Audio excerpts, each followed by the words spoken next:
I knew the moment my sister's voice sliced across the marble-floored ballroom that every head would turn toward me. Not because I was important, but because she wanted to make sure everyone knew I wasn't. "Excuse me, are you the help?" Sienna's tone was sugar dipped in venom, loud enough to echo off the chandeliers. "Staff should use the side entrance. You need to leave, immediately." For a second the room froze. The glittering crowd, the string quartet, the waiters holding silver trays mid-air. My parents stood 3 feet away, dressed like royalty in their tailored black tie outfits, and yet neither of them blinked, neither said a single word to stop her. My mother looked right through me as if I were a smudge on her evening. My father adjusted his cufflinks, pretending to study a display of champagne flutes. And the wife of the CEO hosting the gala let her gaze sweep over me. My plain black dress, my sensible heels, my pulled-back hair, as though I had tracked dirt in from the street. I stood very still, my fingers tightening around the clutch at my side, and for a moment I tasted metal, the familiar bitterness of being erased by the very people who claimed to be my family. But I didn't defend myself. I didn't explain. I didn't remind anyone who I truly was. I simply turned toward the terrace doors, my heart pounding with something that wasn't humiliation anymore. It was patience reaching its final limit. The night air was cooler than I expected when I stepped outside. The city skyline flickered below the terrace like a restless sea of lights, each window a private world where no one knew the Hayes family's dirty little habit, pretending I wasn't one of them whenever it suited their image. I breathed in slowly, letting the sting ebb just long enough for clarity to settle. I pulled my phone from my clutch, tapped open the encrypted portal only 3 people in the entire corporation knew existed, and saw the notification waiting for me. Luminex Systems, emergency board meeting confirmed. $2 billion on the line. A contract that would change the infrastructure of half the country. And a CEO who would have no idea that the founding partner, demanding his presence at 8 o'clock tomorrow morning, was the woman who had just been told to use the side entrance at his luxury gala. I slid the phone back into my clutch and walked inside again, but this time I didn't look toward my parents. I didn't look toward Sienna, still basking in the admiration of her designer-draped friends. I moved through the crowd like a shadow, the very thing they had trained me to be. A faint thread of conversation drifted toward me. Someone laughing about that poor girl who wandered in. Someone else guessing I was a temp who got confused. They had no idea the quiet woman slipping past them owned more than half of the company funding their precious event. Outside the hotel, I handed my valet ticket to a young attendant who treated me with more patience than my entire family had managed in 30 years. My modest sedan pulled forward, its headlights washing over the entrance where my parents stood greeting donors. I caught a glimpse of my mother's smile, the one she reserved for people she believed could elevate her status. Not once did she glance toward me. I slid behind the wheel, closed the door gently, and let the silence wrap around me like armor. The drive home cut through streets glistening with recent rain. Drops rolled down the windshield like beads of glass as I replayed the scene in my mind. Sienna's voice dripping with smug confidence, the CEO's wife laughing behind her hand, my parents pretending I didn't exist. Once upon a time, that would have hollowed me out. But tonight, something had shifted. The humiliation didn't burrow into me the way it used to. It didn't dim my sense of self. If anything, it sharpened my purpose. By the time I pulled into the underground garage beneath my building, the notification I'd been waiting for buzzed against my palm. CEO Rhodes has accepted your meeting request. Good. That meant tomorrow would be the beginning of the end. For him, for the executives who had grown complacent under his negligence, and for the version of myself my family still believed they controlled.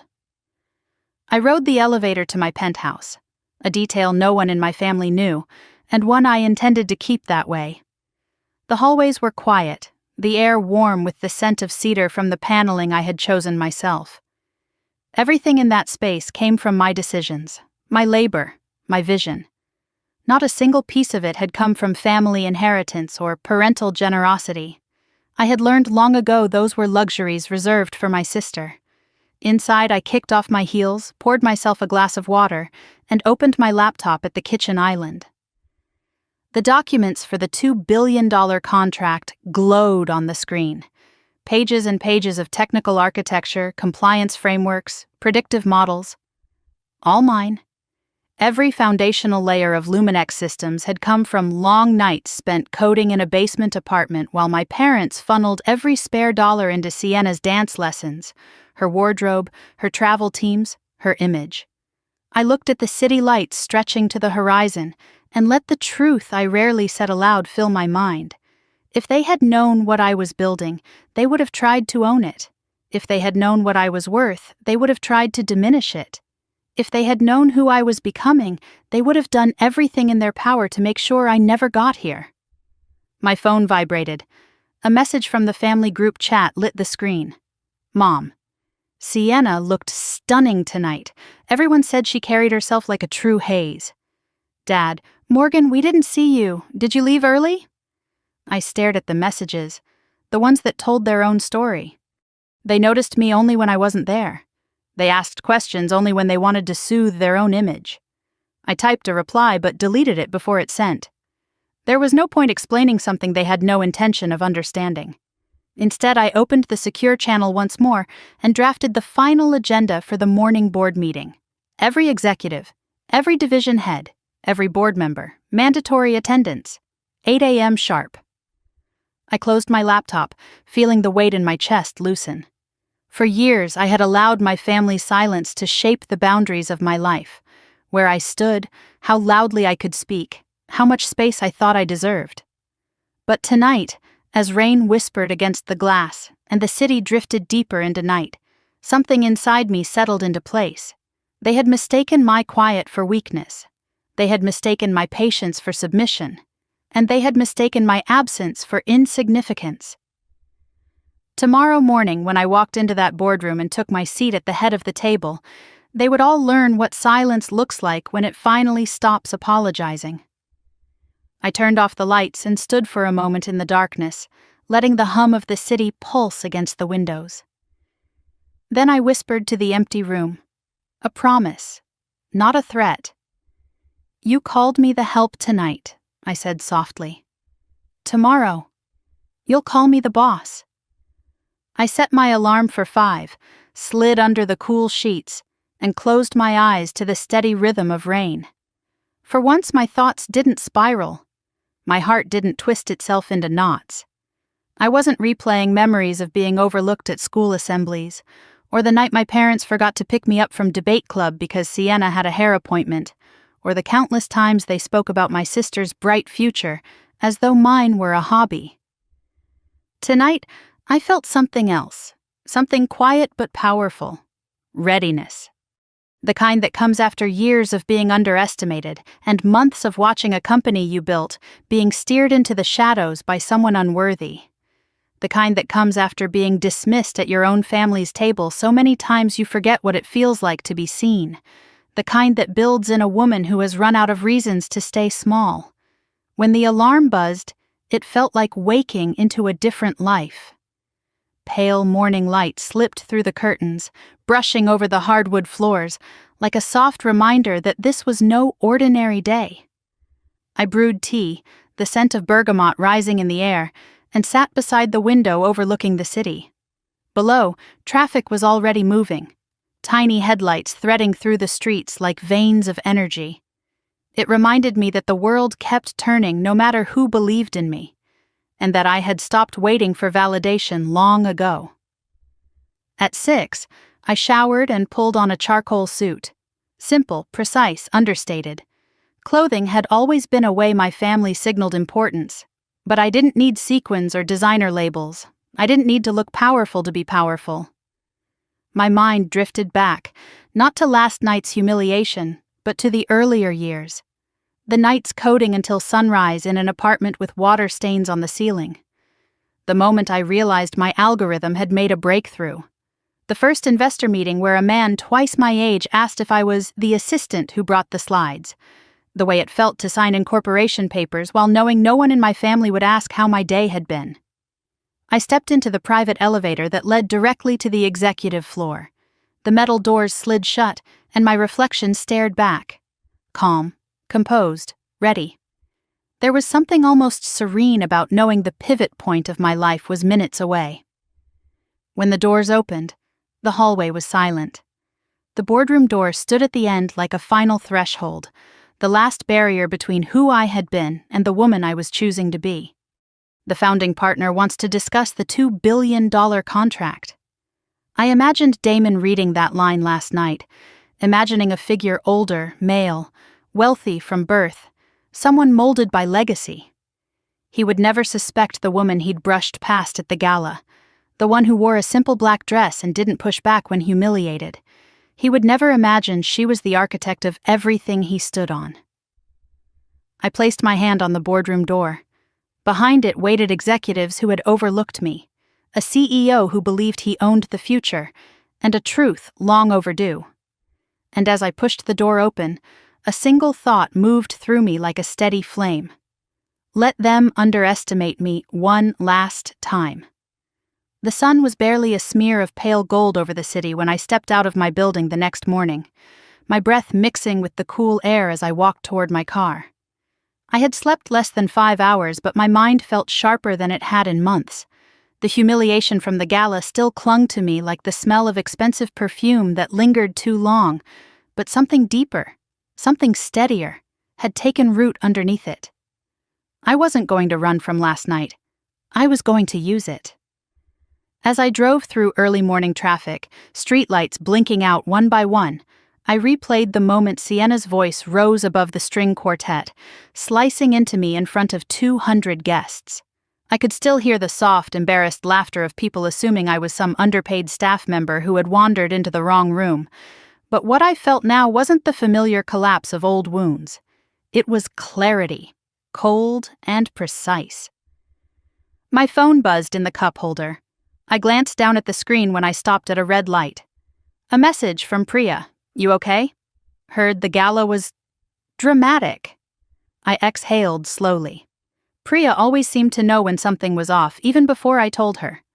She had been there from the beginning, one of the few people who knew exactly what I had built, exactly what I was worth, and exactly why I kept it hidden. I typed back quickly, "Fine. Big day ahead."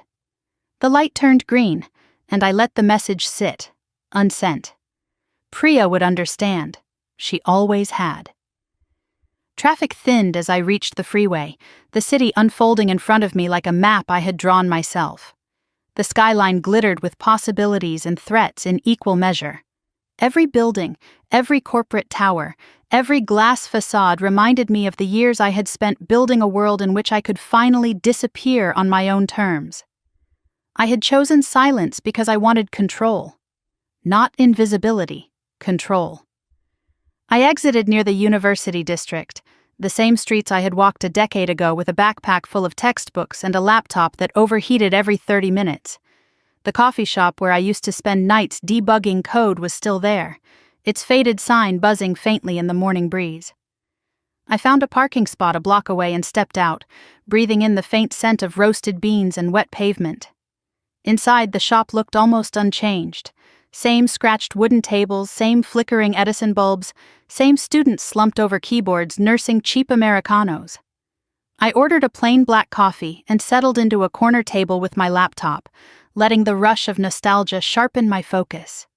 For a moment, I could almost see the younger version of myself sitting across from me. Dark circles under her eyes, hair in a messy knot, typing lines of code like they were battle hymns. She had believed, stubbornly and without evidence, that she could build something world-changing if she just kept pushing. She had believed she could do it alone. And she had been right. The narrative used to be simple. I wrote the algorithm. I built the architecture. I turned a basement project into the backbone of a company that would one day land a $2 billion government contract. But the truth was messier, heavier, more human than that. I remembered the night it started. Kyle had burst into our study room, eyes wide behind his glasses. "Morgan, I think your predictive model could actually work on a national scale," he said, breathless. I had blinked at him, half conscious from coding for 14 hours straight. "You're hallucinating." "No, really," he insisted. "If we refine the logic tree and optimize the data pipeline, we could build something revolutionary." He believed it more than I did. Priya did too. She sat down with her laptop and started sketching a prototype. The three of us worked until sunrise, fueled by caffeine, hope, and the reckless certainty that our lives were about to change. And they did, but not the way any of us expected. I sipped my coffee and opened the folder of archived files I rarely touched. Screenshots of our first prototypes, notes scribbled at 3 a.m, spreadsheets documenting the equity split. I stared at the line that had defined my life more than anything else. Ownership: Morgan Hayes, 54% Kyle Bennett, 23% Priya Shah, 23%. I remembered their insistence. "You wrote the base engine," Priya said. "This is yours." "No founder keeps majority," I protested. "It's not sustainable." Kyle shrugged. "You earned it." But earning came with a cost. It made me the target from day one. Target of investors who didn't like voting power in the hands of a woman. Target of senior researchers who assumed I was the intern. Target of the world that still believed women in tech were support roles. And it made me a target in my own family too, though they didn't know it yet. The first funding pitch was a disaster. A well-known investor leaned back in his chair, arms folded, studying me like I had grown an extra head. "You're the architect?" he asked Kyle, nodding toward him. Kyle shook his head. "She is." The investor turned to me, incredulous. "Her?" Priya slammed her pen down. "Yes, her. The one who wrote the code you just said was the most promising model you've seen in 5 years. The investor's expression tightened. "I prefer working with founders who project confidence. Male-led teams tend to—" "I'm not selling you me," I said, startling myself with the steadiness of my voice. "I'm selling you a product you can't find anywhere else." We didn't get that investment, but I kept the majority anyway, and it became my shield. The coffee shop noise blended into the background as I continued reviewing old files. Legal contracts, non-disclosure agreements, the first Luminex Systems letterhead. I knew exactly why I had chosen to stay anonymous all these years. Because the moment people knew what I owned, they would try to take it, control it, twist it into something they could claim credit for. My father's voice drifted into my mind, one of his favorite lines from childhood dinners. "A family is only as strong as its head." He always said it while looking at Sienna, never at me. I rubbed a hand over my jaw, trying to shake off the memories, and opened a new window with the internal memo list. Every major decision in the past 5 years had passed through my hands, even the ones Damon took credit for. The energy model, the freight routing logic, the system security upgrade. The entire platform was my fingerprint. And yet no one outside a tiny circle knew. A notification appeared at the corner of my screen. Damon had sent a memo at midnight. My jaw clenched as I opened it. Subject: Founder Presence. Message: the founding partner will be joining the meeting tomorrow. We expect everyone to uphold the highest professional standards. Any attempt to disrupt the agenda will be addressed immediately. Damon was nervous. Very nervous. I leaned back in my chair, letting a small, cold smile settle across my face. He was right to be nervous. He had built his entire reputation on leading a company whose foundation he didn't fully understand. He was a figurehead. I had allowed him to be one. His confidence came from believing he owned the spotlight.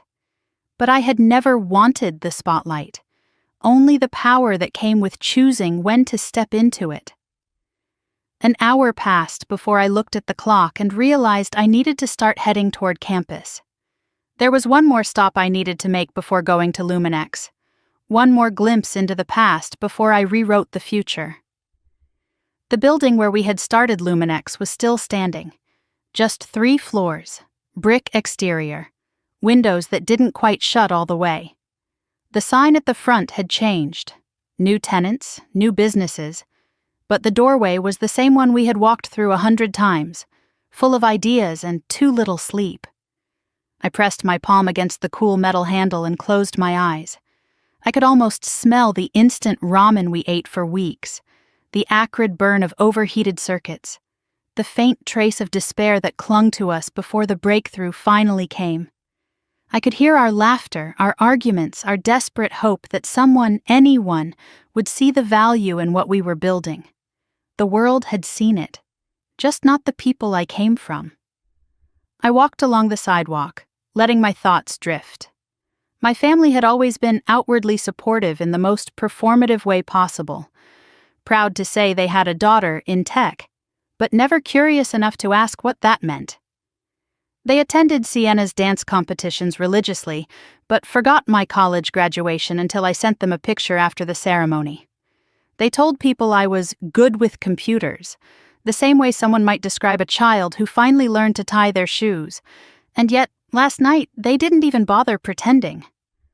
Staff should use the side entrance. I felt a flicker of heat pulse through me. Not anger. Something older than that. Something ancestral. Something that came from years of being told that my worth was conditional on how small I stayed. I walked back to my car and drove toward Luminex headquarters. The tower rose into the sky like a glass needle, reflecting the morning light in sharp angles. It was beautiful in a way that felt almost personal. I had helped design the blueprint for the original structure, quietly, anonymously, the same way I had done everything else. Inside the lobby, employees moved quickly, their badges flashing against security panels. I blended in easily. No one suspected the woman walking past them owned more than half the building they worked in. A security guard I trusted nodded at me. "Morning, Miss Hayes." Even hearing it still felt like a secret. My name wasn't on any public registry, not on any Luminex marketing, not on any company press release. But the people who needed to know knew. And soon, everyone else would too. I headed toward the elevators, tapping my badge. As the doors slid shut, I felt the quiet settle around me again. The same quiet I had built my career inside of. The same quiet my family had mistaken for weakness. The elevator rose steadily, floor by floor, carrying me toward the life I had created without anyone's permission. Today was the last day I would move through Luminex unseen. By tomorrow morning, every person who had ever dismissed me, my CEO, my board, and yes, even my own blood, would understand exactly who I was, and why I had stopped apologizing for it. The elevator doors opened onto the executive floor with a soft hiss, the kind that always made me feel like the building itself was exhaling. I stepped out, heels clicking against the polished stone, and the silence of the hall wrapped around me like a familiar cloak. No one else had arrived yet. Not the board members, not the executives, not Damon with his expensive watch and hollow confidence. It was just me and the hum of the climate system, steady as a heartbeat. I walked past the frosted glass offices, each one dark, each door marked with titles that once meant everything to me. Chief Operations Officer, Chief Technology Officer, Senior Strategy Director. When I was younger, I thought titles were proof that someone had been chosen. Now I knew they were often proof that someone had been noticed. There was a difference. I had spent most of my adult life being the one who wasn't noticed, and yet every blueprint behind these walls had my fingerprints on it. When I reached the boardroom, I unlocked the door with my private access code. The lights brightened automatically, illuminating the long mahogany table and the wide screen mounted to the wall. A faint smell of lemon polish hung in the air. I walked to the head of the table, the seat no one sat in unless summoned, and set my bag down. Then I opened my laptop and began arranging the documents for the meeting. Every line of the agenda had been chosen carefully. The $2 billion contract, the upcoming cybersecurity overhaul, the financial irregularities I intended to confront, the cultural problems festering under Damon's leadership. It was all there, threaded together with calm precision. I had been preparing for this moment long before last night's humiliation pushed me past my breaking point. My phone buzzed. A message from Priya. "Call me if you need a distraction before the fireworks." I smiled briefly before replying, You'll hear the fireworks from wherever you are. As I set my phone down, the elevator dinged in the hallway. Footsteps approached, rapid and purposeful. A moment later, Val from corporate compliance stepped inside the boardroom, her expression a mix of nerves and curiosity. "Good morning, Miss Hayes," she said softly. The title always made me pause. Miss Hayes. Not Morgan, not you there, not staff. She was one of the few who knew the truth, that the founder no one had ever seen was the woman who dressed in neutrals, sat quietly in the back rows, and rarely spoke unless she had to. "Morning, Val," I said. She hesitated, hands tightening around the folder she carried. "I heard about the gala last night. Are you all right?" The instinct to lie rose immediately. Tell her I was fine, that I'd brushed it off, that it didn't matter. But the truth was different. The truth mattered today more than any other. "Last night clarified a lot," I said. "That's all." She nodded, her gaze full of something like respect. "They won't see this coming." "No," I agreed, "they won't." One by one, the rest of the senior staff filtered in.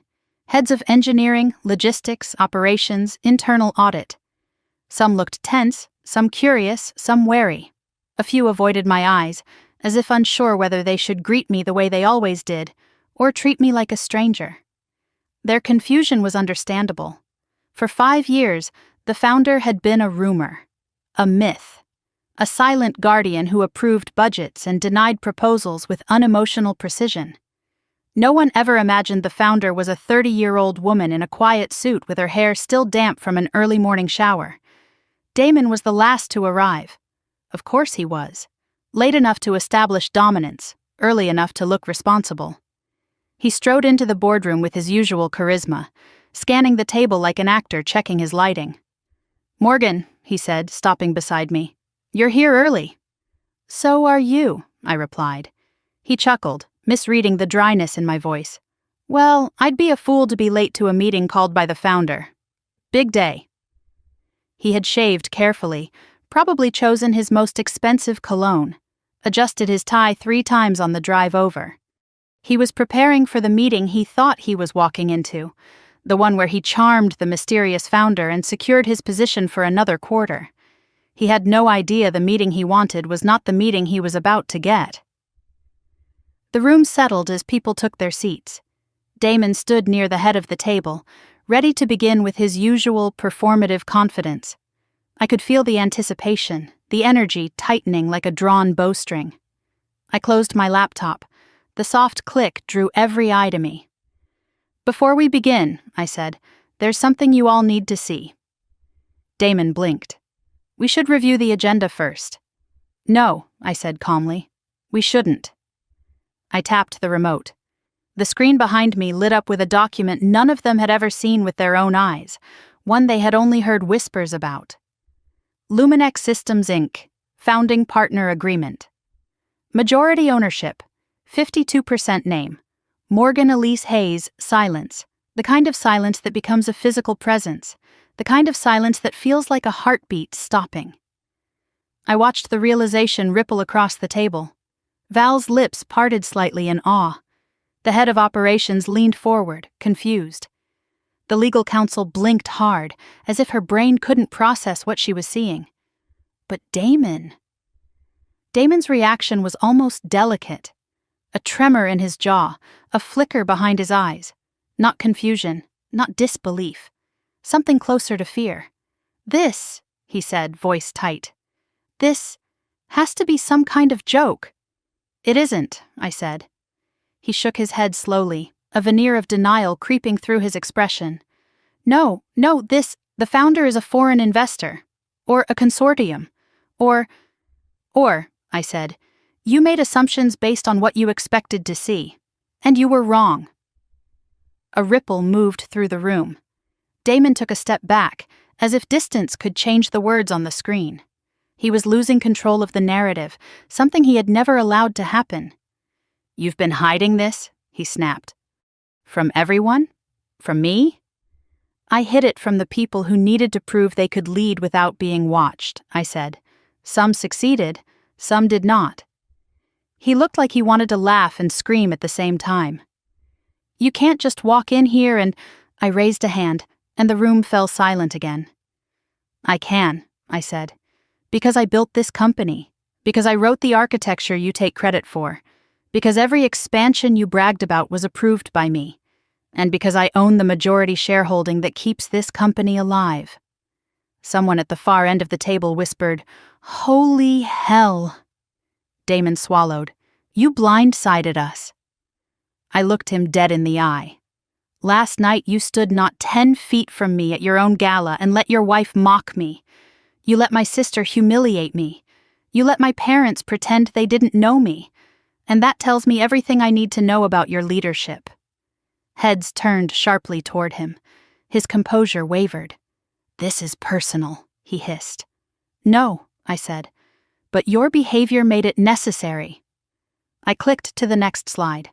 A list of failures, his failures: revenue stagnation, employee turnover spikes, harassment complaints, security breaches quietly buried, unauthorized expenses, misuse of company funds, violation of compliance standards, $2 billion contract at risk. Each line hit him like a blow. "This is slander," he stammered. "You're twisting." "I have documentation," I said, "from every department you ignored, every employee you dismissed, every problem you covered up." People shifted in their seats, murmuring. Someone whispered, "We reported that last year." Another muttered, "She knew everything." Damon stepped forward, palms flat on the table. "You have no right to—" "I have every right," I said quietly. "I've had it since the day this company was formed. I simply chose not to use it."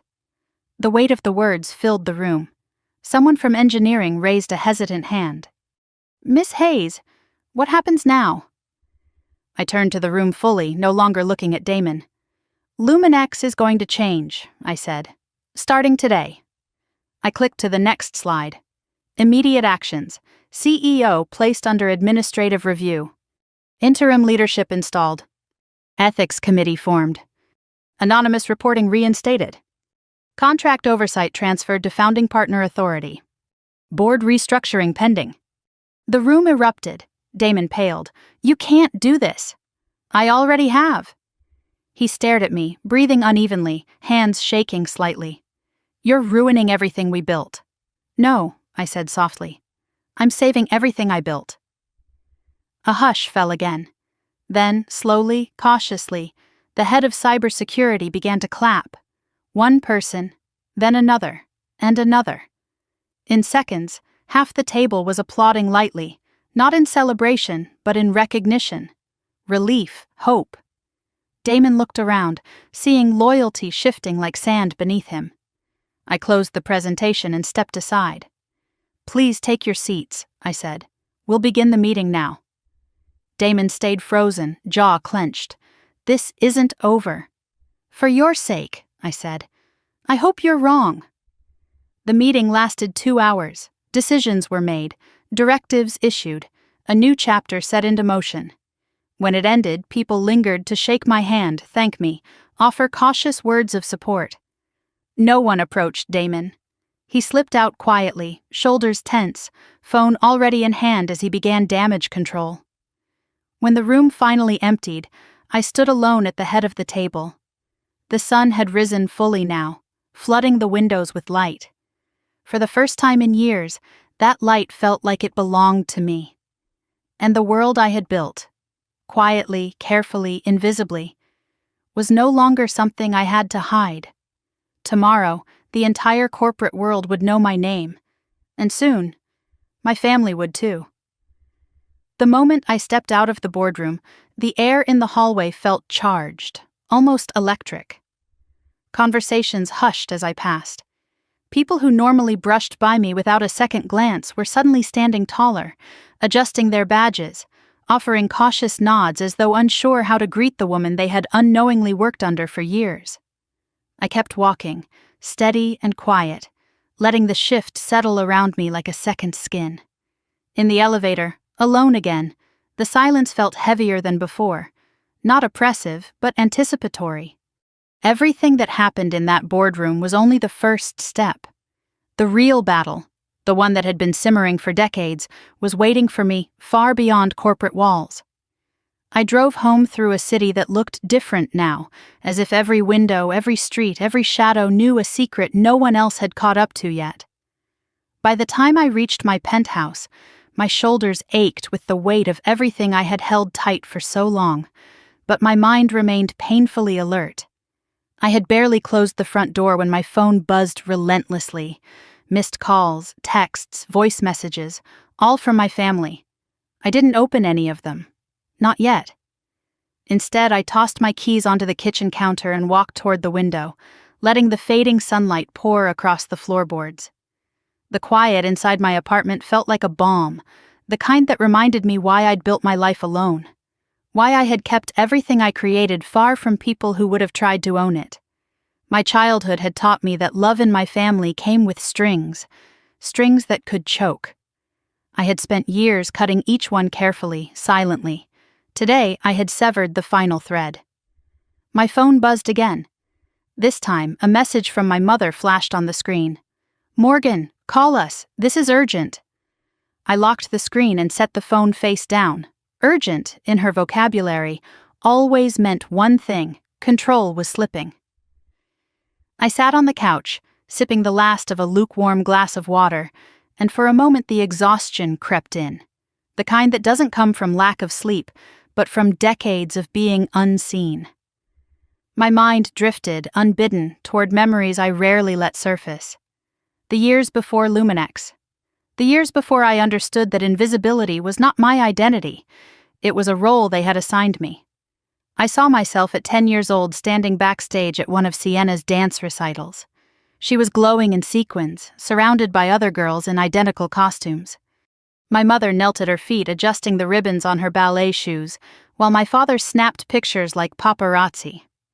I had stood there in my plain dress, holding the garment bag she'd tossed at me when she'd rushed off to warm-ups. "Can you just carry this?" she'd said, barely looking at me.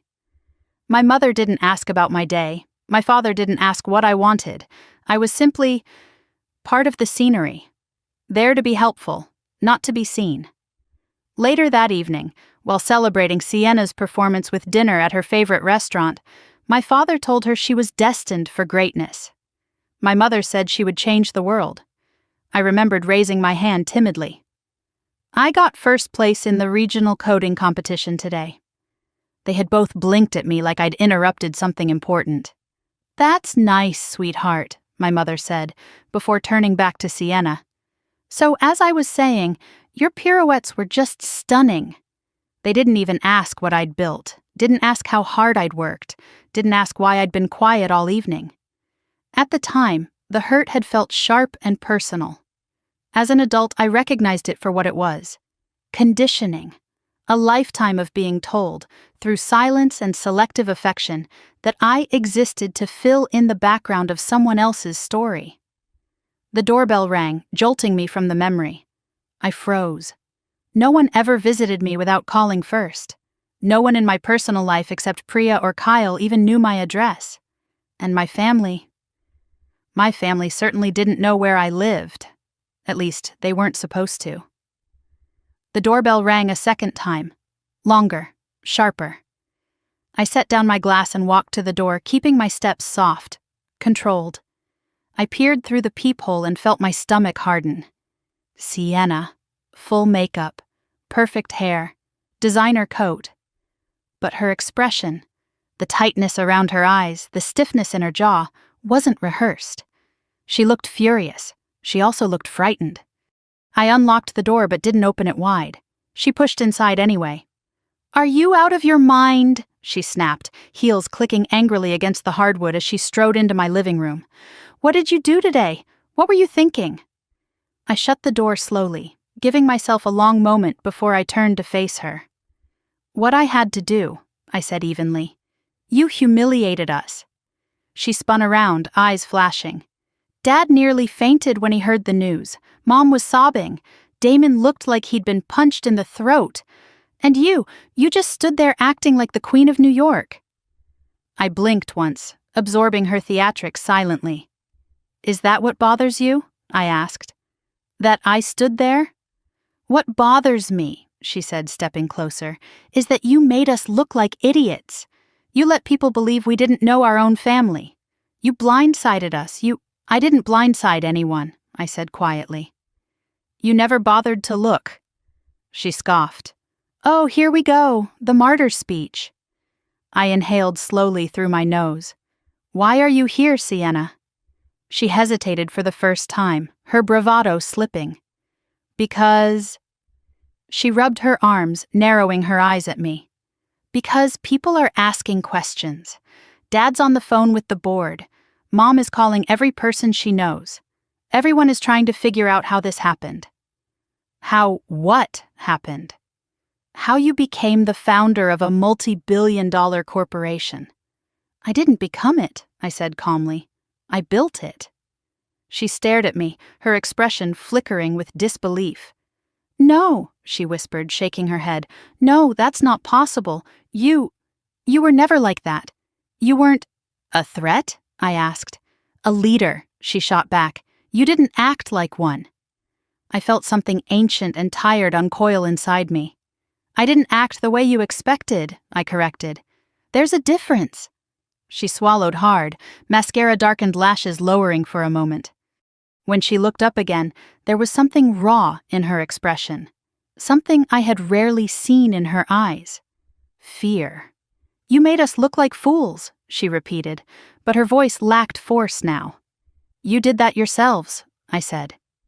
Silence stretched between us, a thick, heavy presence filling the room. She shifted her weight, folding her arms tightly around herself as though bracing against something she couldn't name. Mom wants you to call her, she said finally. Dad, too. They said you need to fix this. No, her brows lifted sharply. No, that's all you have to say? That's all. She stared at me, stunned. You can't just refuse. This is our family, our reputation. I cut her off. You mean your reputation, your spotlight, your comfort. You sound insane. No, I said softly. For the first time, I sound like someone who isn't afraid. She froze, and I saw it clearly then. Her shock wasn't just about the company or the power or the money. It was about the shift in me, the boundaries I had drawn without her permission, the confidence she didn't recognize because she had spent her entire life living above me, not beside me. She opened her mouth, then closed it again. Well, she said eventually, voice tight, you should know that the board is considering intervening. Damon is furious. They're talking about calling an emergency meeting. I know, I said. She blinked. You know? I do. I also know they can't override a majority shareholder. She stared at me as if she'd swallowed ice. This isn't over, she whispered. For your sake, I said quietly. I hope it is. She snatched her bag off the armchair and stormed toward the door, but just before she left, she turned back, eyes narrow with something that wasn't quite anger anymore. Mom thinks you did all this to punish us. I didn't, I said. I did it to protect what I built. And what about us? She demanded. I met her gaze steadily. You were never protecting me. She flinched. Actually flinched. Then the door slammed behind her. Silence flooded the apartment again, thick and strange. I leaned back against the wall, letting the tension drain from my shoulders. My hands were trembling slightly, not from fear but from release, the kind of trembling that comes after truth finally leaves your body. My phone buzzed again, this time a single message from my father. We need to talk. Tonight. No excuses. I set the phone down without replying. Not tonight. Tonight I needed space from the world I had spent so long trying to escape from. I walked to the window, looking out over the city. Cars moved like tiny insects along the avenues, and the glow of office towers reminded me that somewhere out there, people were building things of their own. And somewhere out there, my family was scrambling to reorder a hierarchy that no longer existed. I pressed my palm against the cold glass and let my breathing slow. Tomorrow, the corporate fallout would begin. Tomorrow, the family fallout would intensify. Tomorrow, everything I had buried would surface. But tonight, I let myself feel the quiet. A quiet that wasn't emptiness. A quiet that felt like coming home to myself. I woke before dawn, the echo of last night's confrontation still vibrating through my chest. For the first time in a long time, my dreams were quiet. No shadow of my parents' disappointed looks, no replay of my sister's condescension, no flicker of self-doubt that used to gnaw at me before sunrise. Just silence. A clean, new kind of silence. I made tea and sat near the large window overlooking the city. It was still dark enough that the lights below looked like scattered constellations, each tiny glow marking a life I didn't know. Somewhere down there, my family was waking up too. My parents probably pacing the kitchen, Sienna rehearsing new angles of outrage, and all of them scrambling to figure out how everything slipped out of their hands overnight. I took a slow sip and let the warmth steady me. Today wasn't about them, it was about preparing the company for what came next. It was about stepping fully into the power I had spent years hiding. And it was about making sure Damon didn't sabotage anything in his panic. By 7, I was dressed in a navy suit sharp enough to cut through doubt. I pulled my hair back, put on minimal makeup, and grabbed my leather folder, the same one I used to carry as a graduate student taking contract law classes at night. Back then, I had been preparing for a future I barely believed could happen. Now I walked into that future like it was simply the next meeting on my calendar. When I arrived at Luminex headquarters, the building buzzed with a strange mixture of tension and awe. Conversations dipped in volume as I passed. People who had ignored me for years now stared openly, trying to reconcile the woman they thought they knew with the woman they learned about yesterday. A young engineer holding a coffee cup nearly dropped it when he saw me. "Miss Hayes," he stammered, "I just wanted to say, thank you." "For what?" I asked. "For everything. For finally saying what so many of us were afraid to." He swallowed hard. It felt like someone opened a window. The honesty in his voice hit somewhere deep. I nodded. "Thank you for telling me." As I stepped into the elevator, I saw my reflection. Calm, composed, no trace of the girl who used to shrink under her family's absence. The doors closed, sealing me inside the quiet ascent to the executive floor. When they opened, my assistant, Leah, stood waiting with a tablet in her hands and a nervous sort of excitement in her eyes. "Good morning, Miss Hayes. I have the list of executives ready for one-on-one meetings. Everyone's confirmed attendance." "How many are nervous?" I asked. Her lips twitched. "Most of them." "Good," I said. "They should be." She hid a smile and walked with me toward my temporary office, where stacks of reports, financial audits, and employee statements were arranged neatly on my desk. I didn't sit right away. Instead, I stood at the window overlooking the city. The skyline was clearer now, full morning light making everything look sharper, more vivid. This was my world, my company, my decisions. And for the first time, no one else could take that from me. Leah cleared her throat. "Your 9 o'clock is here." "Send them in." The next hours unfolded with surgical precision. I spoke with department heads, listened to senior engineers, reviewed compliance reports. Some executives were supportive, some were cautious. A few tried to salvage alliances with Damon by pretending not to understand the gravity of his failures. But one meeting stopped me cold. The head of HR, a man named Carlton, walked into my office with a folder clutched in his hand so tightly the edges bent inward. "Miss Hayes," he began, sitting stiffly, "I believe there is information you need to see." I gestured for him to continue. He opened the folder and slid a stack of complaints toward me. "These are the harassment reports," he said quietly.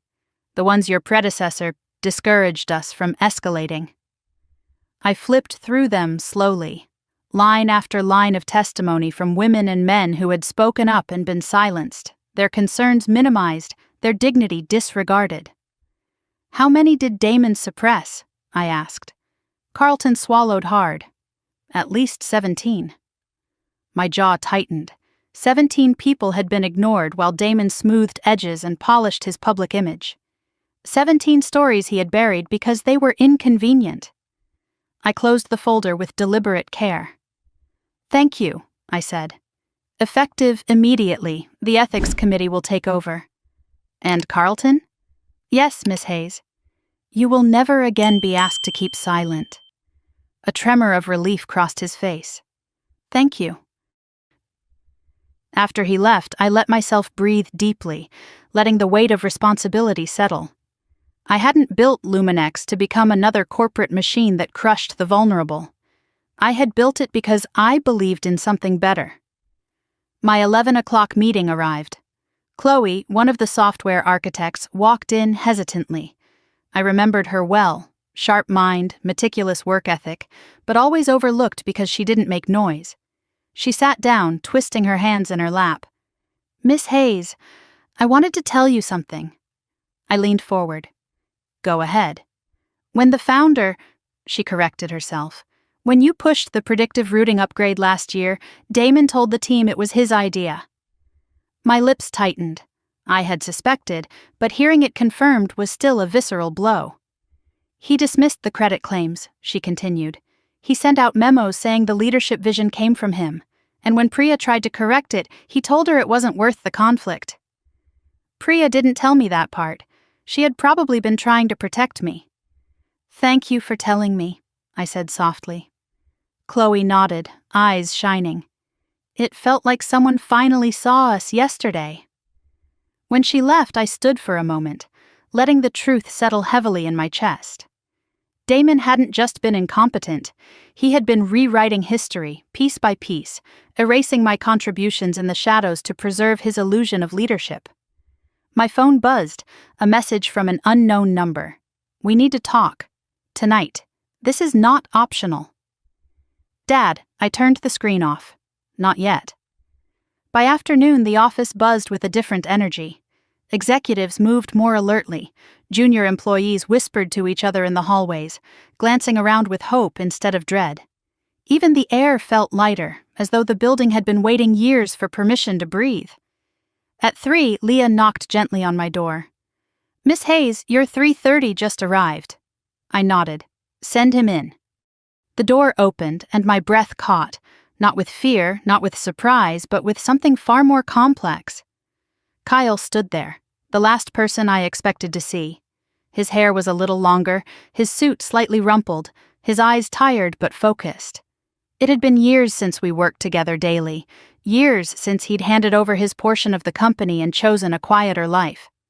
But seeing him brought back those early mornings in the basement, the nights debugging code until we couldn't see straight, the belief we had all shared, that what we were building could change the world.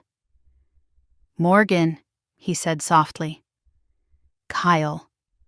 He walked in slowly, closing the door behind him. For a moment, neither of us spoke. Then he exhaled deeply.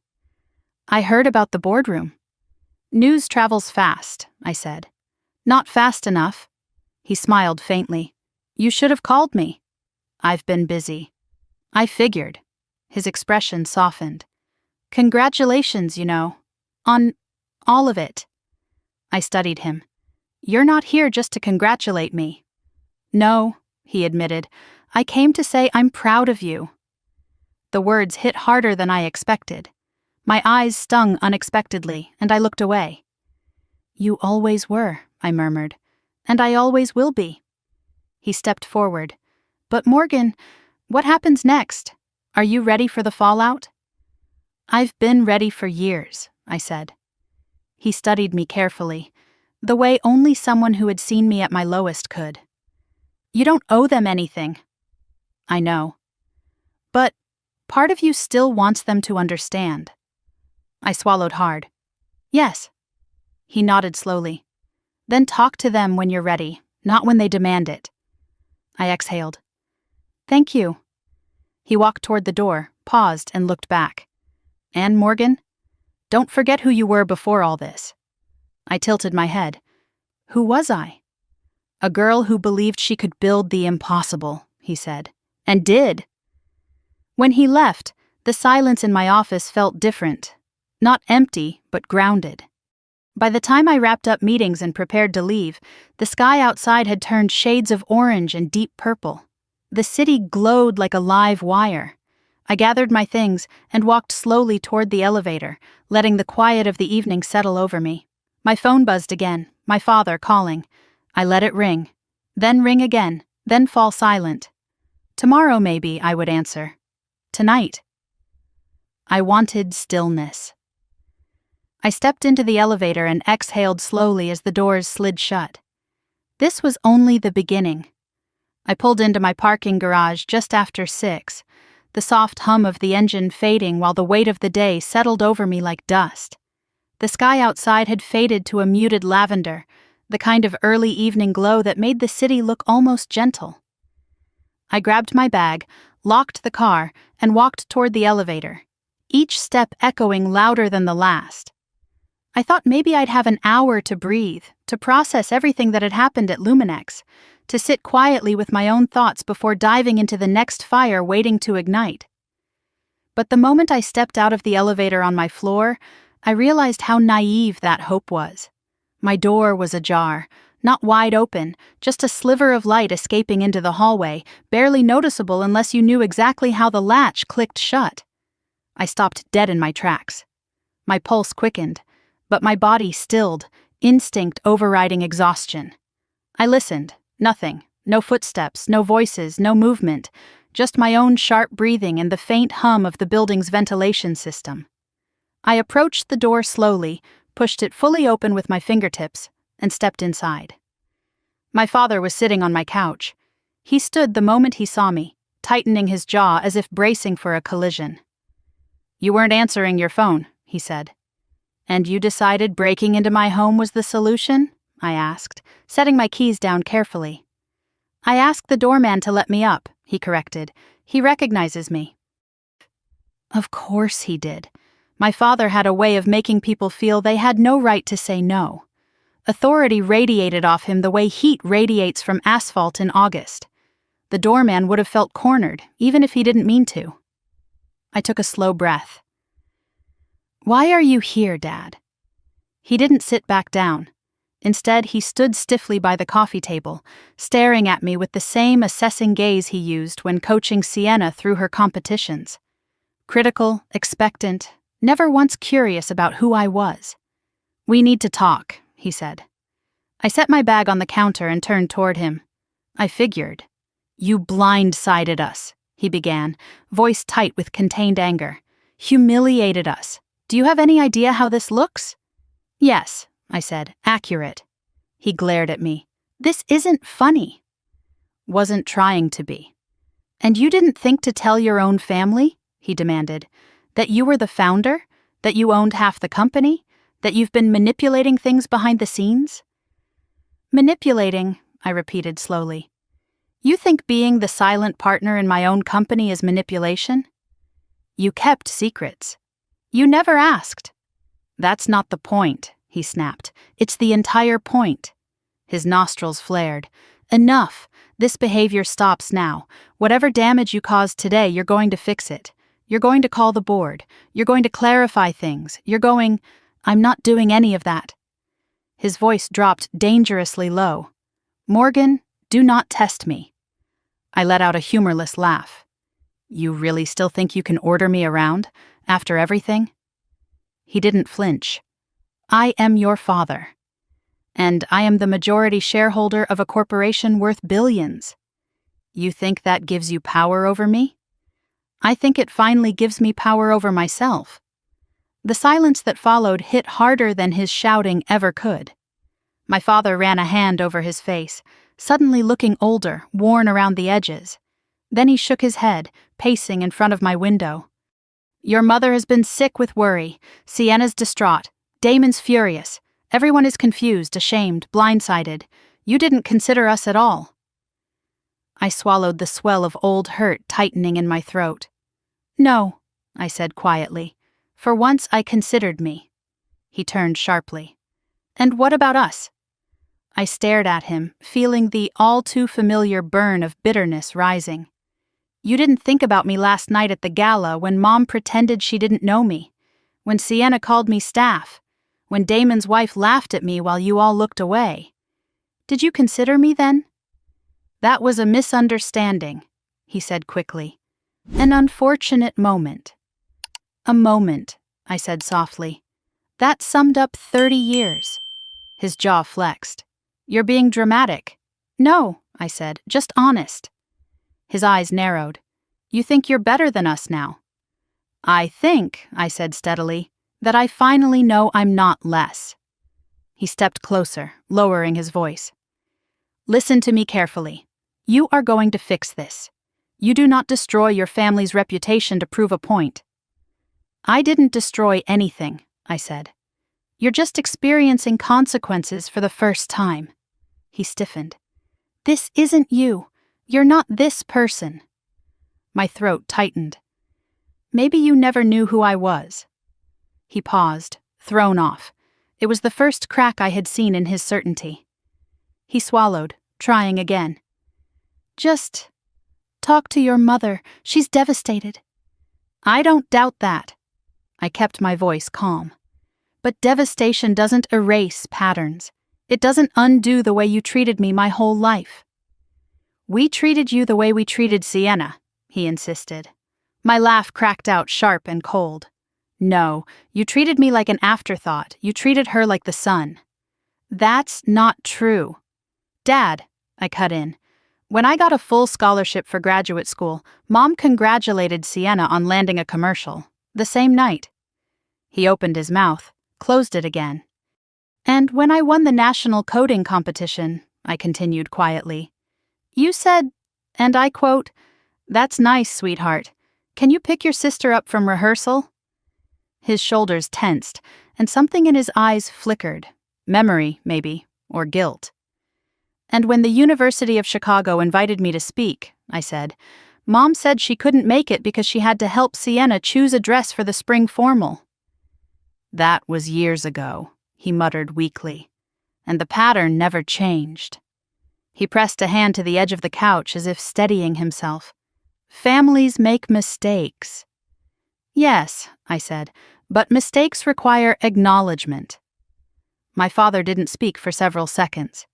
Then he reached into his coat pocket and pulled out a folded newspaper. I talked to 3 people today, he said quietly.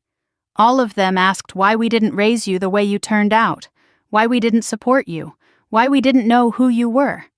I clenched my jaw. And what did you say? That we made sacrifices for you, he said stiffly.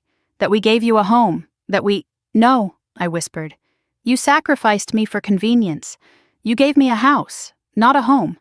His jaw clenched again. Your sister is hurting. She's hurting, I said, because her version of me, the version she could control, no longer exists. His brows lowered. You owe her a conversation. I owe her nothing. He stepped closer. You owe your family everything. No, I said, voice low. I owe myself everything. For a long moment, neither of us moved. The tension stretched so tightly between us I could hear my own heartbeat in my ears. Finally, he said, If you walk away from this family, don't expect to come back. I took a deep, steady breath. I walked away years ago, I said. You just didn't notice. His face went pale with a kind of stunned anger I'd never seen before. He looked at me the way he might look at a stranger, one he didn't understand, one he didn't trust. Then he grabbed his coat and walked to the door. You'll regret this, he said. I lifted my chin. Not as much as I would regret staying. He left without another word. The moment the door shut, my knees felt weak.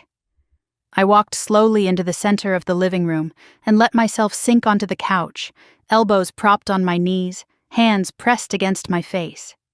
My father's words echoed through the room like ghostly versions of all the things he never said when I was growing up. Pride, support, love. The silence afterward was louder than the confrontation. My phone buzzed again. Mom, please, come home. We can fix this. Then another. Sienna. I can't believe you talked to Dad like that. What's wrong with you? I blocked her number without hesitation. Then I silenced my phone, stood up, and walked to the window. The city lights blurred through the glass, golden and soft, a world moving forward whether my family did or not. Behind me, on the table, the folder containing today's restructuring decisions sat open, names, roles, next steps. Ahead of me, another confrontation waited. But for the first time in my life, I didn't feel small or intimidated. I felt ready to finish what I started, ready to stop carrying the weight of people who had never carried me, ready to rebuild my life the way it should have been all along, not in their shadow, but in my own light. I didn't sleep that night. Not because of fear or regret or second-guessing. Those old companions had finally loosened their grip on me. I stayed awake because my mind wouldn't stop sharpening itself, carving the next steps with a clarity so precise it felt like a blade. The confrontation with my father replayed in flashes, not as something that wounded me, but as something that confirmed what I had always known deep down. There was no version of this story where my family understood me without being forced to. I had spent a lifetime trying to earn their love with the quietest parts of myself. Now, for the first time, I wasn't afraid to let the loud parts come forward. By the time dawn bruised the sky with pale blues, I had already dressed, packed a stack of files into my briefcase, and brewed a cup of coffee strong enough to wake the dead. The scent filled the apartment as I moved around the kitchen, grounding myself in the knowledge that the day ahead would be heavier than most. Not because of the work. Luminex needed direction and I could give it, but because of the inevitable chaos my family would unleash now that they realized I wasn't bending. My phone buzzed once, then twice, then again. I didn't look, not yet. Instead, I headed out, locking the door behind me with a finality that settled deep into my bones. My heels echoed down the hallway, carrying me toward the elevator, toward the next phase of the storm I had chosen to walk through. Traffic was thicker than usual, a restless morning energy pulsing through the city. I pulled into Luminex headquarters, parked in the underground garage, and took the private elevator up to the executive floor. As the doors opened, I stepped into a corridor buzzing with anticipation. The employees weren't whispering out of fear today. They were whispering because something had shifted. Something had woken up. And it wasn't just me. As I walked toward my office, a junior analyst named Reed slowed his pace beside me. He'd always been shy, avoiding eye contact, mumbling in meetings, but today he looked directly at me. "Miss Hayes," he said quietly, "I wanted to say thank you." I glanced at him. "For what?" "For not letting them get away with it," he said. "For doing what the rest of us were too afraid to. We've needed this change for a long time." His honesty touched something inside me I didn't know was still tender. I nodded. "Thank you for saying that." He gave a small smile and hurried off, almost embarrassed by his own bravery. My assistant, Leah, was waiting outside my office with a tablet in her hands. "Good morning," she said. "Your morning schedule shifted. There's been activity."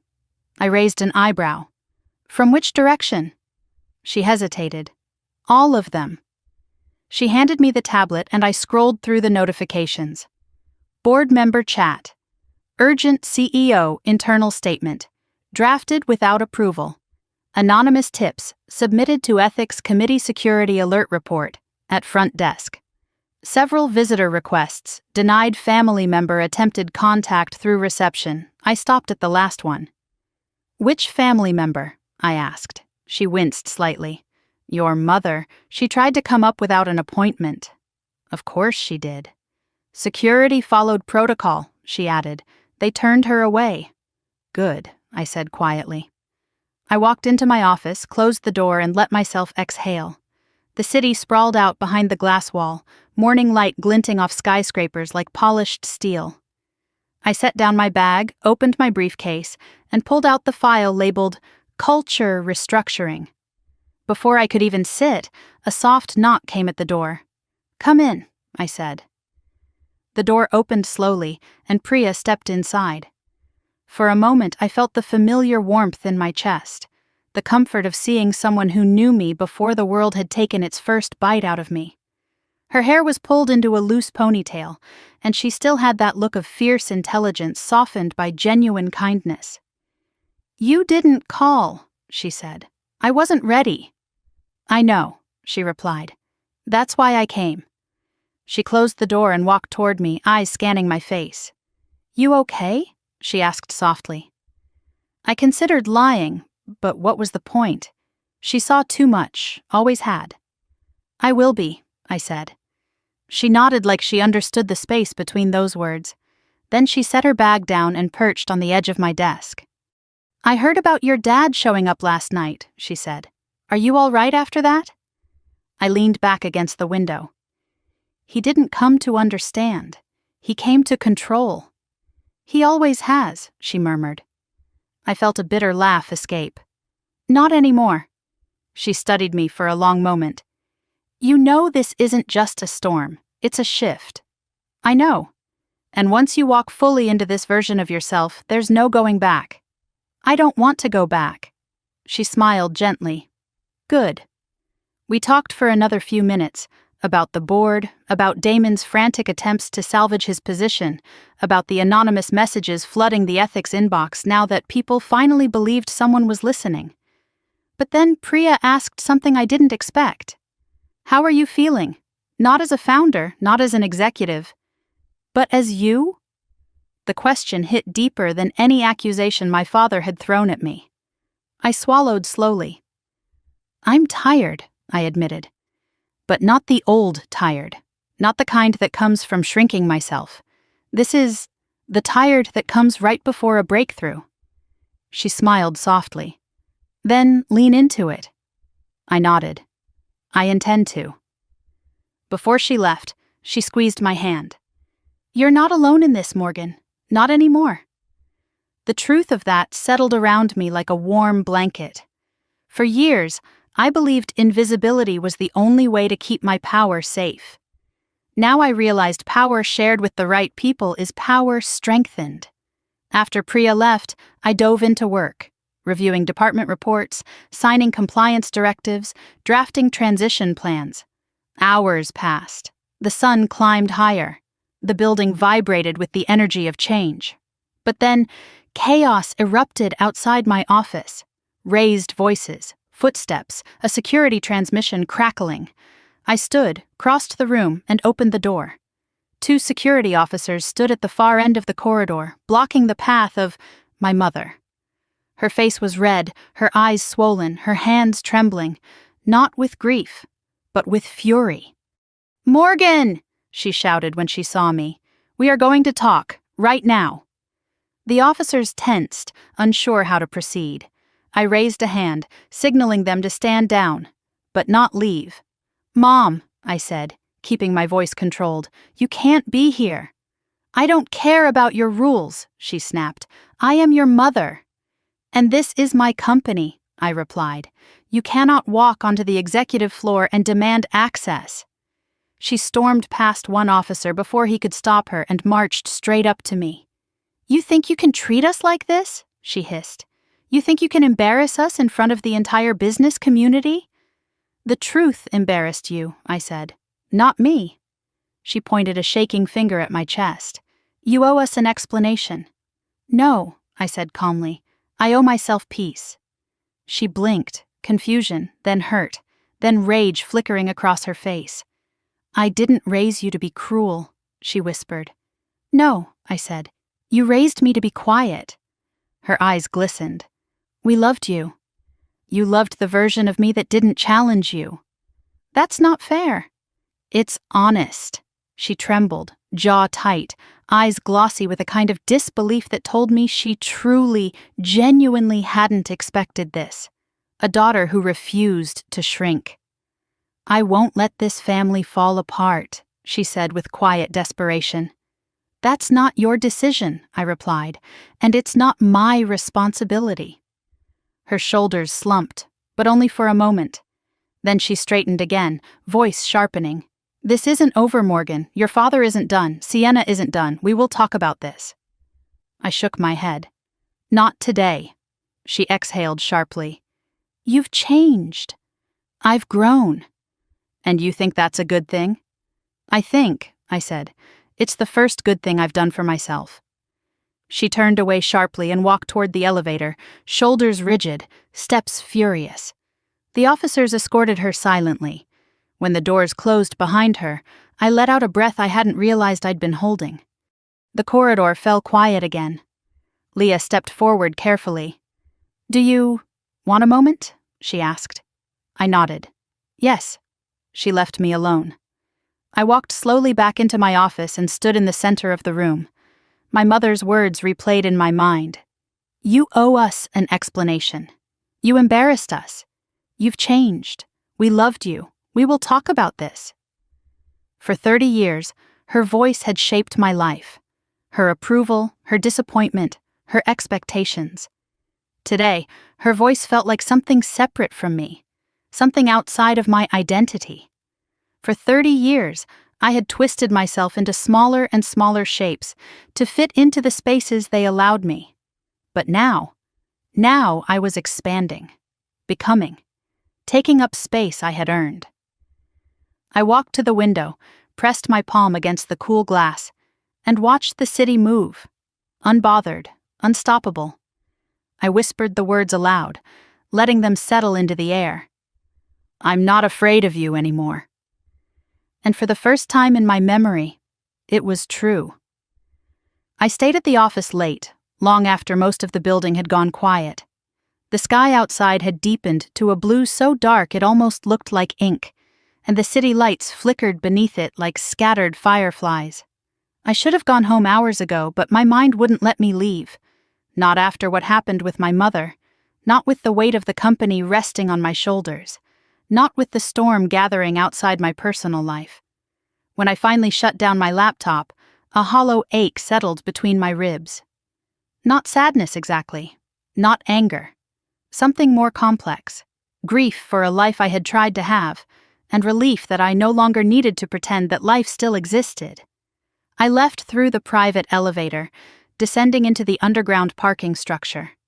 My footsteps echoed across the concrete as I walked toward my car, keys dangling loosely in my hand.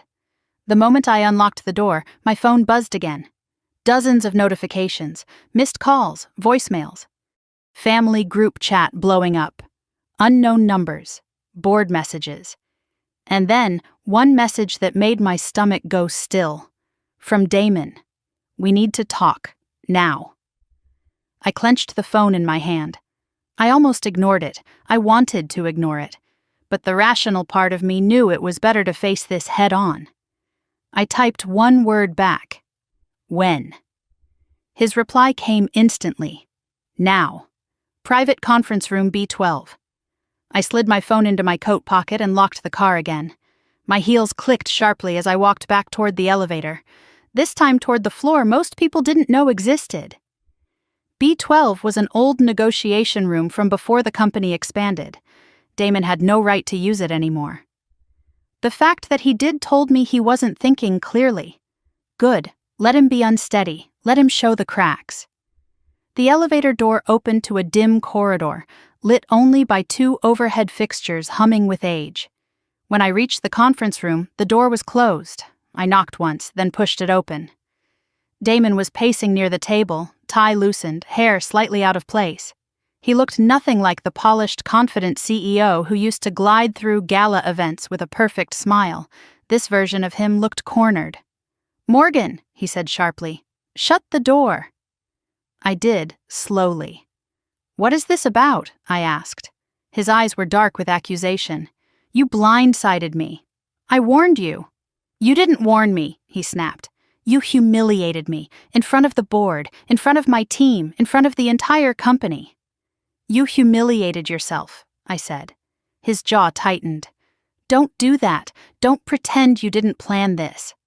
"I didn't plan your actions. I just exposed them." He lunged toward the table and slapped a stack of papers down in front of me.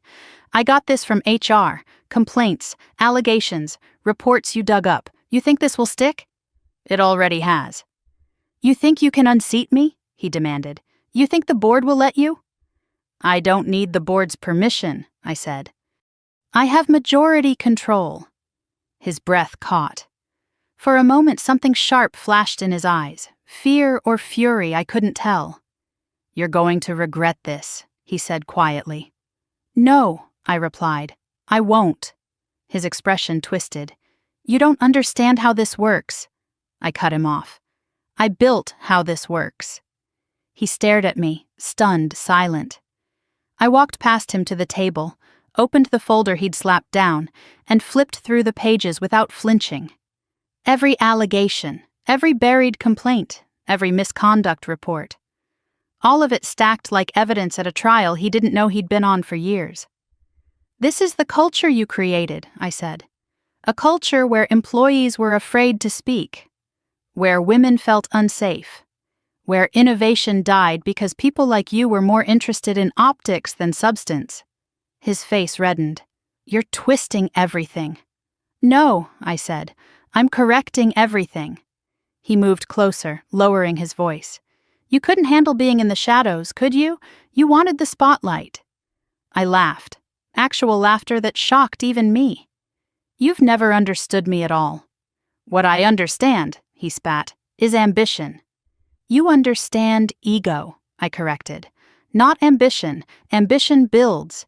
Ego destroys." His eyes narrowed, sharp as a blade. "You really think you can run this company better than me?" he asked. "I don't think," I said. "I know." His jaw flexed violently. "You're making enemies." "You were supposed to be my ally," I said calmly. He scoffed. "You didn't let anyone be your ally. You hid behind encrypted messages and secret votes. You set me up to fail." "You set yourself up," I said. "I gave you freedom. You abused it." His breathing grew shallow. "You're dangerous," he whispered. "Only to people who shouldn't be in power." He stared at me for a long moment, something volatile shifting behind his gaze. Then he laughed, a bitter, hollow sound. "My wife was right," he said. "You're vindictive." "No," I said. "I'm done being silent." He grabbed the back of a chair and gripped it so tightly his knuckles cracked. "What happens now?" "You go on leave," I said. "HR conducts their investigation. The board reviews my appointments. The company stabilizes. And then we rebuild Luminex the right way." "And me?" he asked. I held his gaze. "That depends on the truth." He swallowed hard. "The truth is complicated." "No," I said. "The truth is simple. Your choices were complicated." He sank into a chair, elbows on his knees, head in his hands. For the first time since I'd known him, he looked young, overwhelmed, vulnerable in a way he'd spent years avoiding. "Was I really that bad?" he murmured. "Yes," I said honestly. "But that's not the whole story. You weren't always this man. You changed." "And you stayed the same?" he asked, looking up. I shook my head. "No, I grew." His eyes filled with something like resignation. "I don't know who I am without this job," he admitted quietly. "You'll have to learn," I said. "We all do at some point." He leaned back, exhaustion pulling at his expression. "Are you going to destroy me?" "I'm going to hold you accountable," I said. "What you do with that is up to you." For the first time since I'd walked into the room, he didn't fight. He just nodded slowly, defeated. "Do I still have a future at Luminex?" he asked. "That depends on the investigation," I said. "And on you." He looked down. "I messed up." "Yes," I said simply. He scrubbed a hand over his face. "I'll leave the building tonight. HR can contact me tomorrow." I nodded. "That's the right choice." He stood, straightened his tie, and headed toward the door. But before he left, he turned back. "You know," he said quietly, "when I first met you, I thought you were brilliant." I didn't respond. "And intimidating." Still nothing. "And now," his voice cracked, "now I understand why." He didn't wait for me to reply. He walked out, leaving the room hollow and heavy behind him. I exhaled slowly, letting the tension drain from my shoulders. The confrontation had been necessary, brutal but necessary. I gathered the files from the table, stacked them neatly, and turned off the lights as I exited. By the time I reached my car again, the garage felt colder, the air harsher.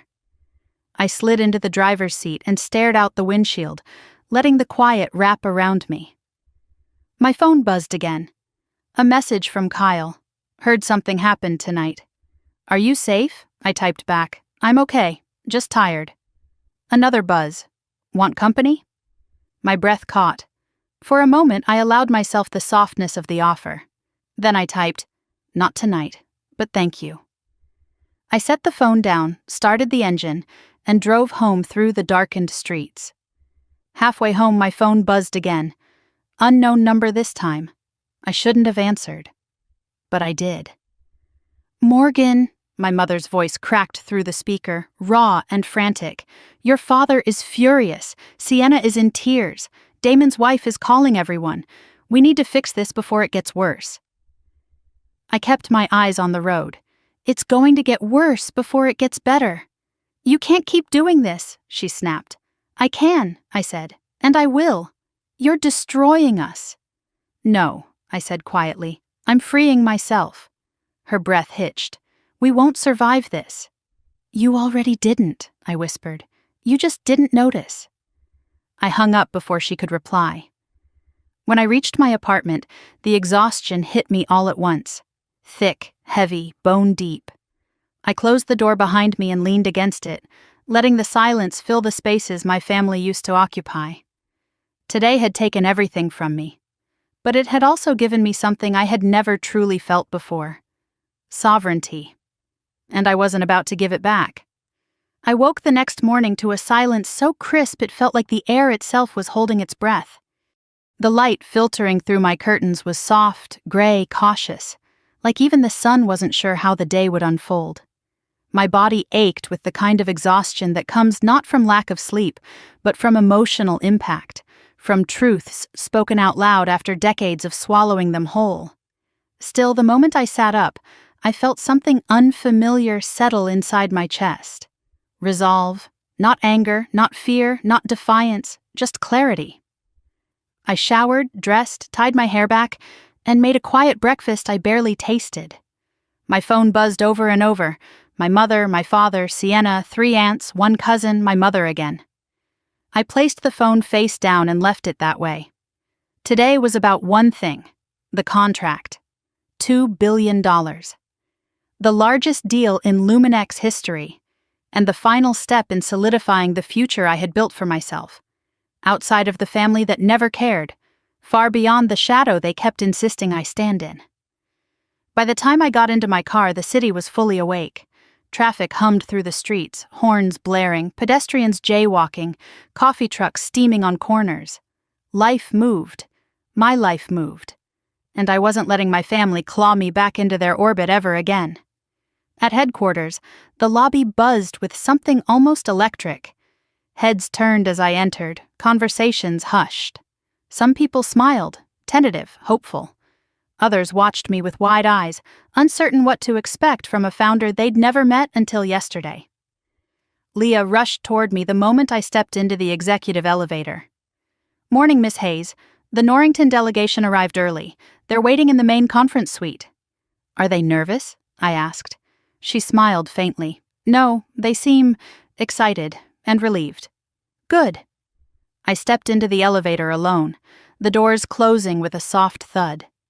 The ride up was smooth, silent, strangely grounding. For years I'd ridden this elevator as the quiet woman from research, or the operations auditor who kept to herself. No one ever suspected I was anything more. But today I would walk out of this elevator as the one person no one else in this building could outrank. The doors slid open, and I took a steady breath before walking into the corridor. Outside the conference suite, murmured voices carried through the crack beneath the door, low, polite, professional. I pushed the door open and stepped inside. The entire room rose to their feet. Executives, lawyers, negotiators, analysts, the Norrington CEO himself. The energy shifted instantly. Respect, anticipation, focus. Miss Hayes, Charles Beaumont greeted warmly. Good to finally meet you in person. He extended his hand and I shook it firmly. Thank you for coming. We wouldn't miss it, he said. Your proposal was exceptional, visionary. A ripple of pride, quiet but real, moved through me. We sat, and the meeting began. For For the first hour, we reviewed the predictive logistics framework I had coded years ago, the one that became the core of the Luminex platform. They asked questions. I answered clearly, precisely. Priya joined via video, providing integration details. The engineers from Norrington nodded along, jotting notes, visibly impressed. Then came the cost projection segment. Then the legal framework. Then the final clauses. Everything was moving smoothly until the conference door burst open without warning. The air snapped, and my breath stopped.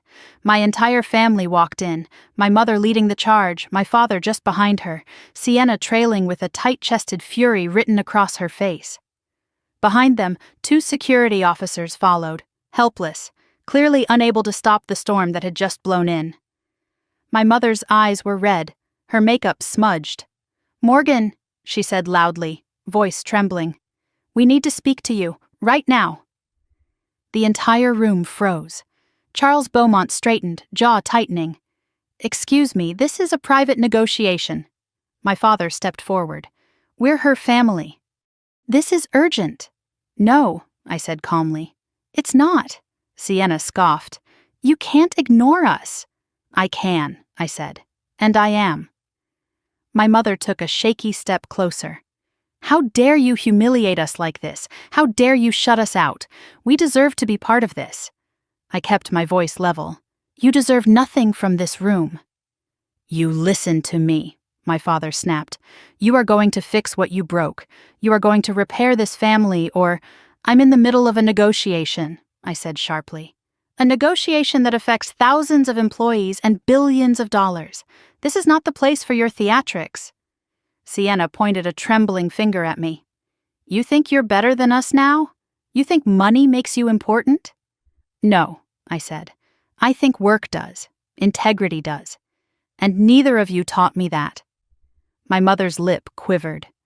"We are your family." I looked at her with a clarity that cut through my chest. "And I needed you," I said softly. "I needed you for 30 years. You never showed up.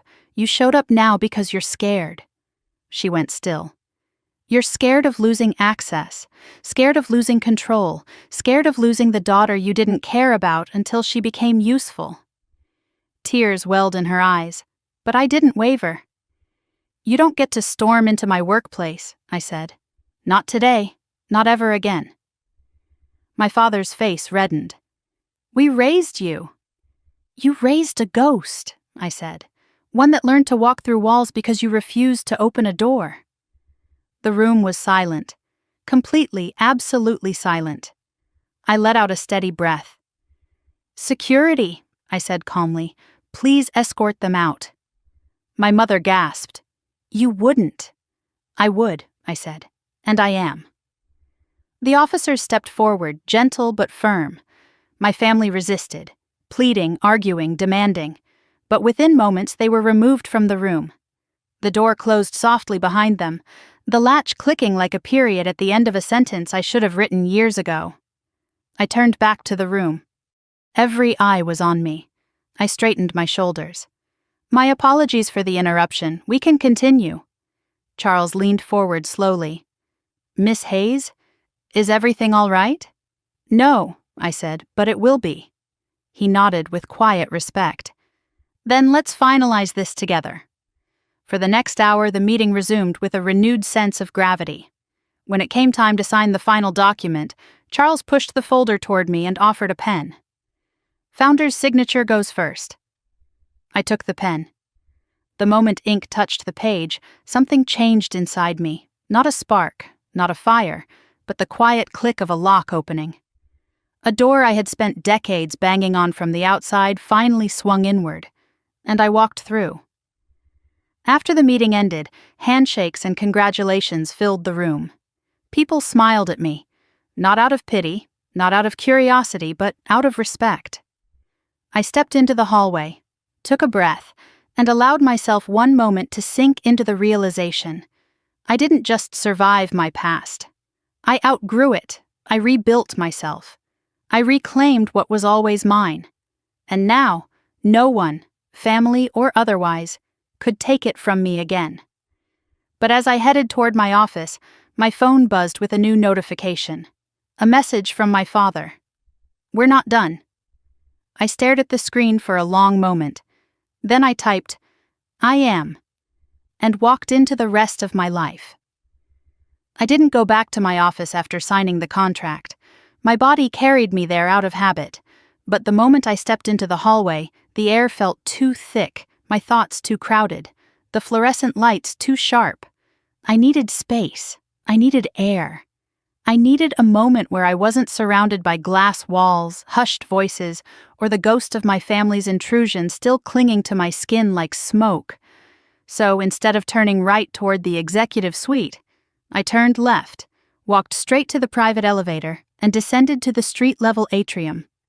People moved around me in a blur, employees clutching coffee cups, visitors checking in at the front desk, security guards nodding politely as I passed. But none of them existed long enough in my vision to register. My body felt detached, almost foreign, like I was moving underwater. Outside, the crisp afternoon air met my face with a sharpness that made my lungs expand in relief. Cars buzzed along the boulevard, horns honking, pedestrians weaving through each other with practiced urgency. For a moment, I simply stood there at the edge of the sidewalk, letting the city swallow the remnants of my family's voices still echoing in my head. "Morgan, you owe us an explanation. You embarrassed us. We won't survive this. You've changed." Changed, yes. But they never understood that change was the only thing that had kept me alive all these years. My phone buzzed, dragging me back to the present. I pulled it out expecting another barrage of messages from my parents or Sienna, but instead I saw a different name flash across the screen. Kyle. I hesitated, thumb hovering over the screen. We hadn't spoken since yesterday. Not really. Just a brief conversation before he walked out of my office and left me with a reminder of who I used to be. A reminder of who had believed in me long before family or title or power entered the picture. His message was simple. "Outside your building. Thought you might need company." For the first time all day, something inside me softened. I typed back, "At Luminex. Need 10 minutes. His reply was instant. "I'll wait." I tucked my phone into my coat pocket and began walking. The city pulsed around me, loud and chaotic, exactly what I needed. I let the movement steady me, my boots tapping against the concrete with each step, my breath gradually sinking to the rhythm of the world instead of the frantic beat inside my chest. When I reached my building, Kyle was leaning against one of the marble pillars near the entrance, hands in his coat pockets, shoulders slightly hunched against the cold. He looked up the moment he sensed me approaching. "You okay?" he asked. I exhaled. "No, but I'm functional." His lips curved faintly. "Functional is better than falling apart." I walked closer until I stood directly in front of him. "You didn't have to come." "I know," he said. "That's why I did." For a moment, neither of us spoke. The silence wasn't uncomfortable. It was grounding. Kyle had always known how to sit with me in quiet spaces, long before either of us had titles or money or reputations to manage. "You look like you've been through a war," he said softly. "I have. And I won." He gave a slow, impressed nod. "Of course you did." We walked inside, past the doorman who gave me a look that was equal parts sympathy and surprise, as though my mother's visit had turned into building gossip. The elevator ride to the penthouse was silent, but it wasn't tense. If anything, it felt like I was finally letting oxygen back into the parts of my lungs that had forgotten how to expand. When we stepped into my apartment, Kyle paused just inside the door, scanning the space as if memorizing it. He'd been here before, but never like this. Never when the air was thick with the aftershock of a family earthquake big enough to shake loose every buried memory. "Want tea?" I asked. "Only if you're getting some?" I set water on the stove, pulled down 2 mugs, and leaned against the counter as steam began to rise. Kyle stood across from me, arms folded, watching with that steady intensity that always made me feel strangely seen. "What happened?" he finally asked. Everything, I sighed. And nothing new. Your family came to the contract meeting? They stormed it. He winced. Damn. They barged into a negotiation room full of executives and partners, demanding explanations, shouting about reputation, accusing me of betrayal. Kyle shook his head. You handled it? I escorted them out. He looked proud for a second, then concerned. How are you holding up? I stared at the boiling water. They keep saying I've changed, as if that's the worst thing imaginable. It terrifies them, he said softly. You outgrew the shape they built for you. I swallowed hard. I spent years trying to earn their approval. Now it feels like I finally understand that I was never supposed to. Tea finished steeping. We carried the mugs to the living room, settling onto opposite ends of the couch. For a while we sat quietly, the city humming beneath the windows. Then Kyle leaned forward. You know what I remember the most about you? He asked. I raised an eyebrow. This should be good. He smiled faintly. I remember sitting in that tiny basement office at 2 a.m, watching you explain your routing algorithm on a whiteboard like your life depended on every line of code. I remember thinking, she's going to change the world and no one will see it coming. A lump formed in my throat. You always believed in me more than anyone. That's because you made it easy, he said. You worked harder than anyone I'd ever seen. You were relentless. Sometimes it felt like I had to be, I whispered. Kyle nodded. Because you were carrying more than code. You were carrying everything your family couldn't see. I stared at him for a long moment, letting his words sink through the layers of armor I'd built around myself. Do you think I did the right thing? Exposing everything? Taking control? I don't think, he said. I know. But what if this tears everything apart? He met my eyes. Some things deserve to fall apart. The honesty loosened something inside me, and before I could stop them, memories I'd buried for decades began surfacing.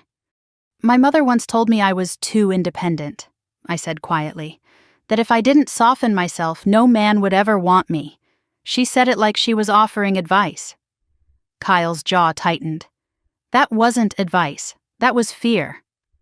Of what? Of you not needing them. I stared into my tea. My father always said family comes first, but that never included me unless they needed something. Kyle leaned closer. Families that want control don't love equally. They love conditionally. The words hit hard. Yesterday he said if I leave the family I shouldn't expect to come back. And how did that feel? He asked. I breathed out slowly. Like relief. For a moment, neither of us moved. Then Kyle reached out and touched my hand, just briefly, but the gesture grounded me more than anything had in days. You're not alone, Morgan, he said, even when they try to make you feel like you are. I held his gaze. Thank you. We talked for hours, about the company, about the contract, about what would come next. When he finally left, the apartment felt different. Not empty, not haunted, but mine, completely mine. I changed into comfortable clothes and sat cross-legged on the couch, staring out at the glittering city below. The steam from my tea floated upward like faint whispers, soft and warm against the cool air. My phone buzzed again. This time, it wasn't my mother.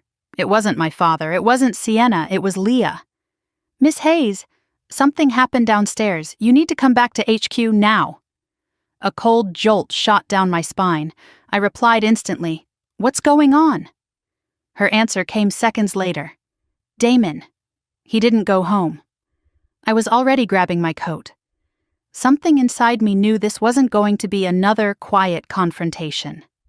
Not this time. This time would be different. This time, the fallout would affect everything. By the time I reached Luminex headquarters, the sky had darkened into a heavy indigo curtain, the kind that usually promised either rain or trouble. Judging by Leah's message, trouble had already arrived. I parked crookedly, not caring, and jogged toward the private employee entrance, swiping my badge with more force than needed.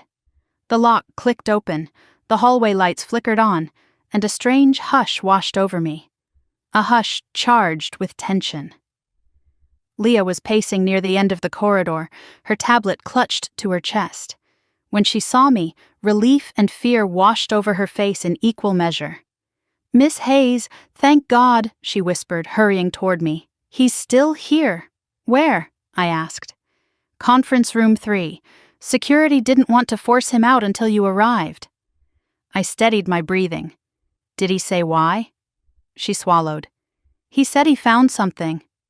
My pulse quickened. "Found what?" "He wouldn't tell us." "Of course not. Damon would never reveal a card unless he thought it could burn me alive." I nodded. "Stay here, and don't let anyone else in." Leah hesitated. "Are you sure you want to do this alone?" "Yes," I said. "He's my responsibility." That was only half the truth. Damon wasn't just my responsibility, he was also the last remnant of a system I had allowed to rot. And if that system was going down, I needed to ensure it didn't take the company with it. I squared my shoulders and walked down the hallway, each step echoing like a countdown. At the conference room, I placed my hand on the handle and paused. For a moment, I considered the possibility that Damon had snapped. That grief over his fading career had twisted into desperation, that he might try something unhinged. Then I inhaled and opened the door. The lights were dimmed. Only a single lamp glowed near the window, casting long shadows across the room. Damon stood at the far end of the table holding a stack of folders. Not the ones I had shown him earlier, different ones, older, thicker. His tie was loosened, his eyes bloodshot, and his posture slumped in a way I had never seen. Not arrogant, not confident, just beaten. Yet there was something else in his eyes, too, something sharper, something close to dangerous clarity. "You came," he said softly. "You asked," I replied. He laughed once, a low, bitter sound. "You always were good at answering what mattered." I stepped forward carefully. "Damon, what's going on?" He held up a folder. "I found these in the old archives." My throat tightened. That room, Archive A, held every piece of the company's beginning. Coding logs, prototype schematics, early board decisions, financial restructuring from year 1. "What's in them?" I asked. He set the stack on the table and flipped one open. "Your work." I froze. He continued.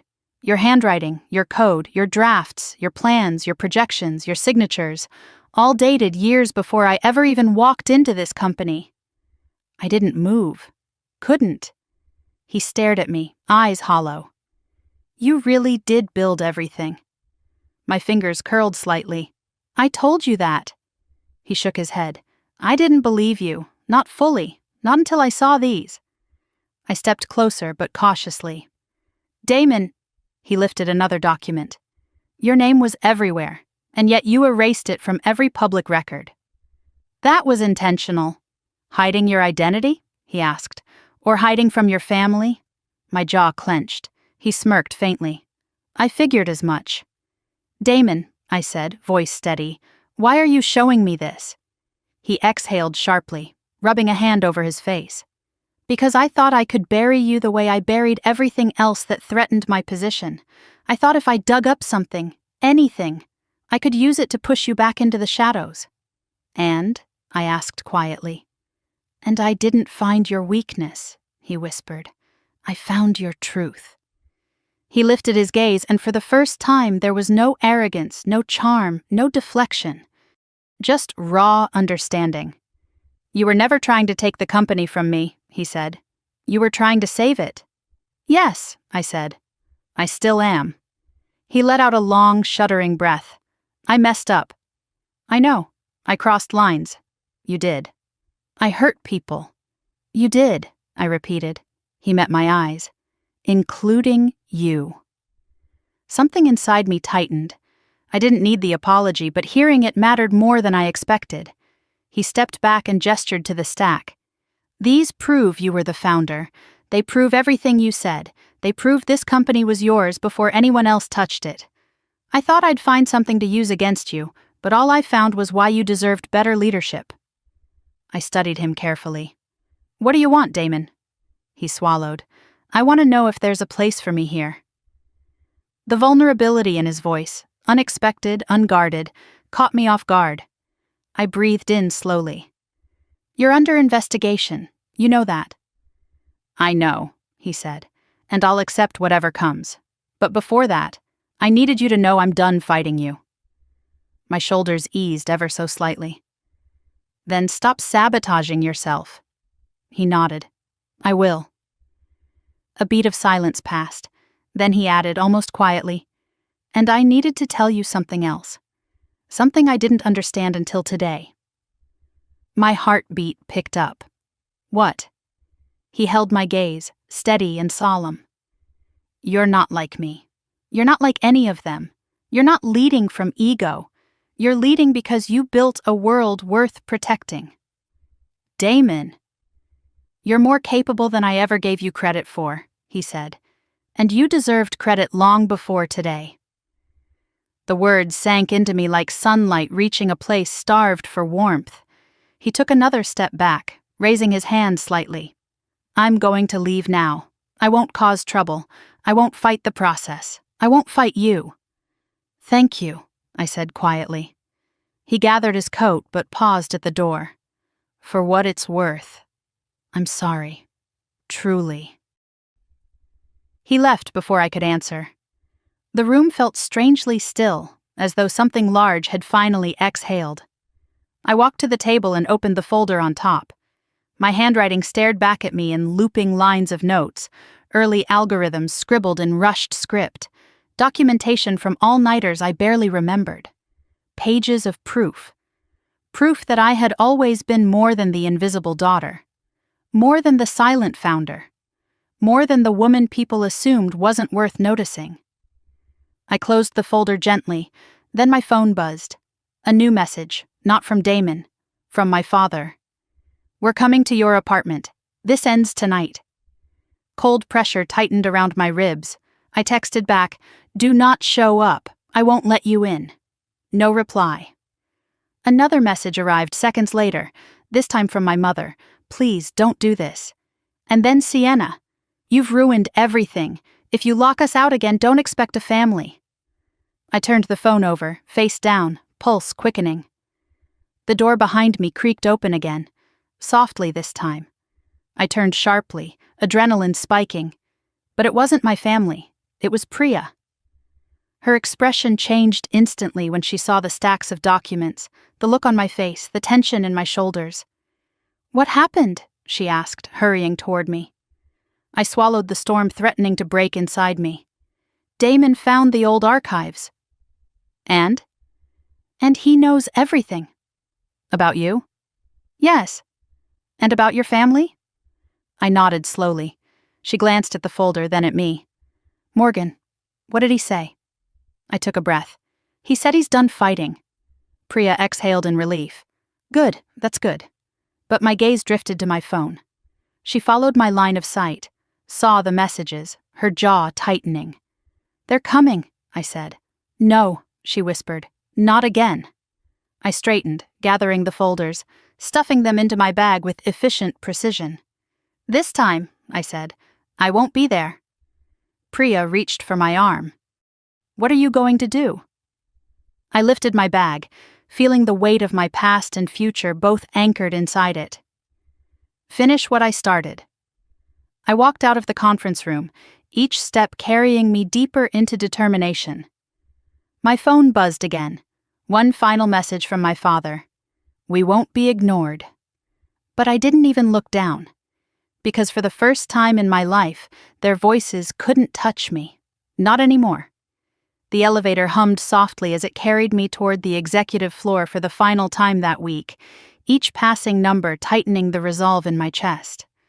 I held the leather folder against my ribs as though anchoring myself to something solid, something that couldn't be bent by blood or guilt or nostalgia. Outside the glass shaft, the city glowed with early morning gold, its towers sharp against the horizon like rows of sharpened blades. For a moment, I watched the sunlight spill across the skyline and thought about how different today felt. How different I felt. This was the morning everything would be set in place. The restructuring, the disciplinary actions, the ethical overhaul, and, if necessary, the final severing of ties that had been fraying for years. When the doors opened, Priya was already waiting with a tablet in hand, her hair in a tight bun, her expression composed but worried. "They tried to come up," she said. My stomach stiffened. "When?" 20 minutes ago. Security turned them away at the lobby." She hesitated. "Your mother argued." "Of course she did." "Your sister cried." I breathed in slowly. "And my father?" Priya met my gaze. "He said he wouldn't leave without speaking to you." A small, cold part of me flinched, but I nodded. "They won't get through today." "No," Priya said firmly. "Not on my watch." We walked together toward the boardroom. The walls were decorated with framed innovations from the last decade: algorithm models, patent certificates, photographs of product launches, each one a silent reminder of what I had built. The people who walked past us whispered quietly, their respect sharper now, more conscious, as if realizing they were watching history write itself. I pushed the door open and stepped into the boardroom. Everyone was already seated: the executives, the department heads, the ethics advisors flown in overnight, the new compliance attorney I hired, and at the far end of the table, Damon, calm, quiet, and surprisingly composed. He stood when I entered. So did everyone else. "Good morning," I said, taking my seat at the head of the table. "Good morning," echoed back around the room, a chorus of voices tight with anticipation. I placed the leather folder in front of me and opened it. Inside were the documents that would finalize everything. The policies I had rewritten, the accountability measures, the suspensions, the new oversight protocols. This was the moment I had been preparing for without even knowing it. "We'll begin," I said. The first hour was procedural. I outlined the structural changes, the department reassignment, the elimination of the toxic chain of promotion that had dominated the company culture. Several board members asked questions, but they weren't challenging me. They were seeking clarity, understanding the weight of the reforms. When we reached the agenda item labeled Investigatory Conclusions Regarding Senior Staff, the room stiffened. I turned toward Damon. He met my eyes. No anger, no defensiveness, only acceptance. "By the recommendations of the legal and compliance teams," I said, "we have concluded that your actions over the last 3 years, including suppression of internal complaints, manipulation of advancement processes, and misallocation of resources, constitute violations of company policy." He nodded once. "Understood. However," I continued, "you have also cooperated fully with the investigation, relinquished all attempts to influence the outcome, and provided substantial assistance in correcting the damage." He inhaled shakily. "Therefore," I said, "we recommend reassignment, mandatory training, and a period of monitored probation, not termination." A ripple moved across the room. Surprise, relief, respect. Damon closed his eyes. When he opened them again, they were wet but steady. "Thank you." "This is not charity," I said. "This is accountability, and a chance to rebuild." "I won't waste it," he whispered. We moved on. Name by name, we reviewed the findings. Those who had done real harm were dismissed. Those who had been complicit were reprimanded. Those who had been silenced were given a platform. And for the first time in this company's history, every person in that room looked toward me not as a shadow, not as an unknown authority, not as a rumor with power, but as a leader. When the final decision was signed, Priya handed me my tablet with the last document cued. "The company-wide announcement," she murmured. I tapped the screen.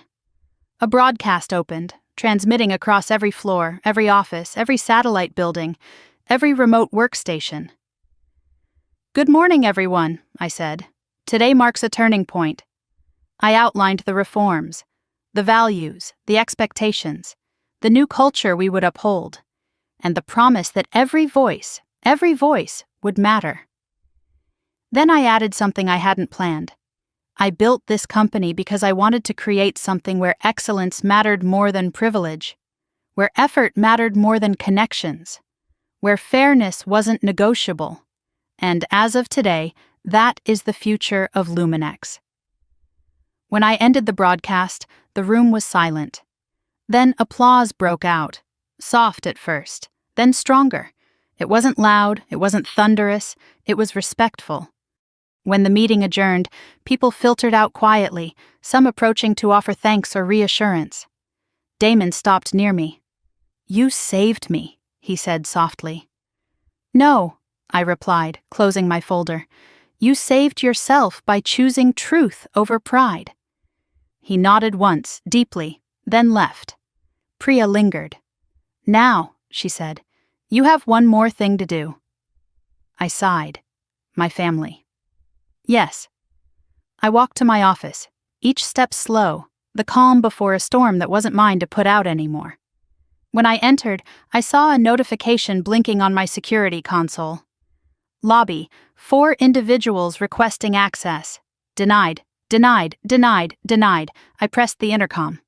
Patch them to the visitor conference room. 2 minutes later, I entered the small, neutral-colored meeting space, where so many investor negotiations had once taken place. My mother stood. "Morgan." My father stiffened. "You can't keep shutting us out." Sienna's mascara was smudged. "You're our sister." My mother reached forward. "We love you." I remained standing near the entrance. "Then listen carefully." They quieted. "Today's decisions are final. My role at this company is not up for negotiation. My life is not up for negotiation, and neither are my boundaries." My father scowled. "Boundaries? We're family." "Yes," I said, "and for 30 years you mistook that for ownership." Sienna shook her head. "Why are you doing this? Why are you choosing strangers over us?" "I'm choosing myself," I said, "for the first time." My mother's voice broke. "We didn't know you were hurting. You didn't want to know." My father stepped forward. "You owe us respect." "I owe you honesty," I said. "And here's mine. There will be no conversation today about restoring your influence in my life or this company." My mother's lips trembled. "So you're abandoning us?" "No," I said. "I'm letting you face the consequences of your own choices." Their faces shifted, hurt, anger, fear. The same cycle every time they realized control was slipping. But I didn't bend. I didn't break. I simply inhaled and exhaled. And then I said the words that had taken me a lifetime to find. "I will speak to you again when you're ready to see me as a person. Not a disappointment, not a convenience, not a resource. Until then, this is goodbye." My mother covered her mouth as tears fell. My father stared at me like I'd committed treason. Sienna whispered something like a prayer or a curse. I reached for the door handle. "Morgan!" my mother cried. But I didn't turn around. I left. And the door clicked shut behind me. That evening, I sat on my balcony overlooking the city. The sun dipped low, turning the skyline into molten glass. The breeze carried the scent of rain, of endings, of beginnings. For the first time in years, my chest didn't feel tight. For the first time in years, my reflection didn't look like a woman trying to disappear. I looked like someone stepping into her own life without permission from anyone else. I sipped my tea, felt the warmth spread through my palms, and whispered into the quiet, "I'm free." And if you've been here, listening to my story from beginning to end, thank you. If any part of my journey reminded you of your own, or gave you strength, or made you feel less alone, share your experience in the comments. I'd love to hear your story too. And if you want more stories like this, about justice, resilience, and taking back your power, don't forget to like, comment, and subscribe. Your support means everything. Now, let's keep going, together.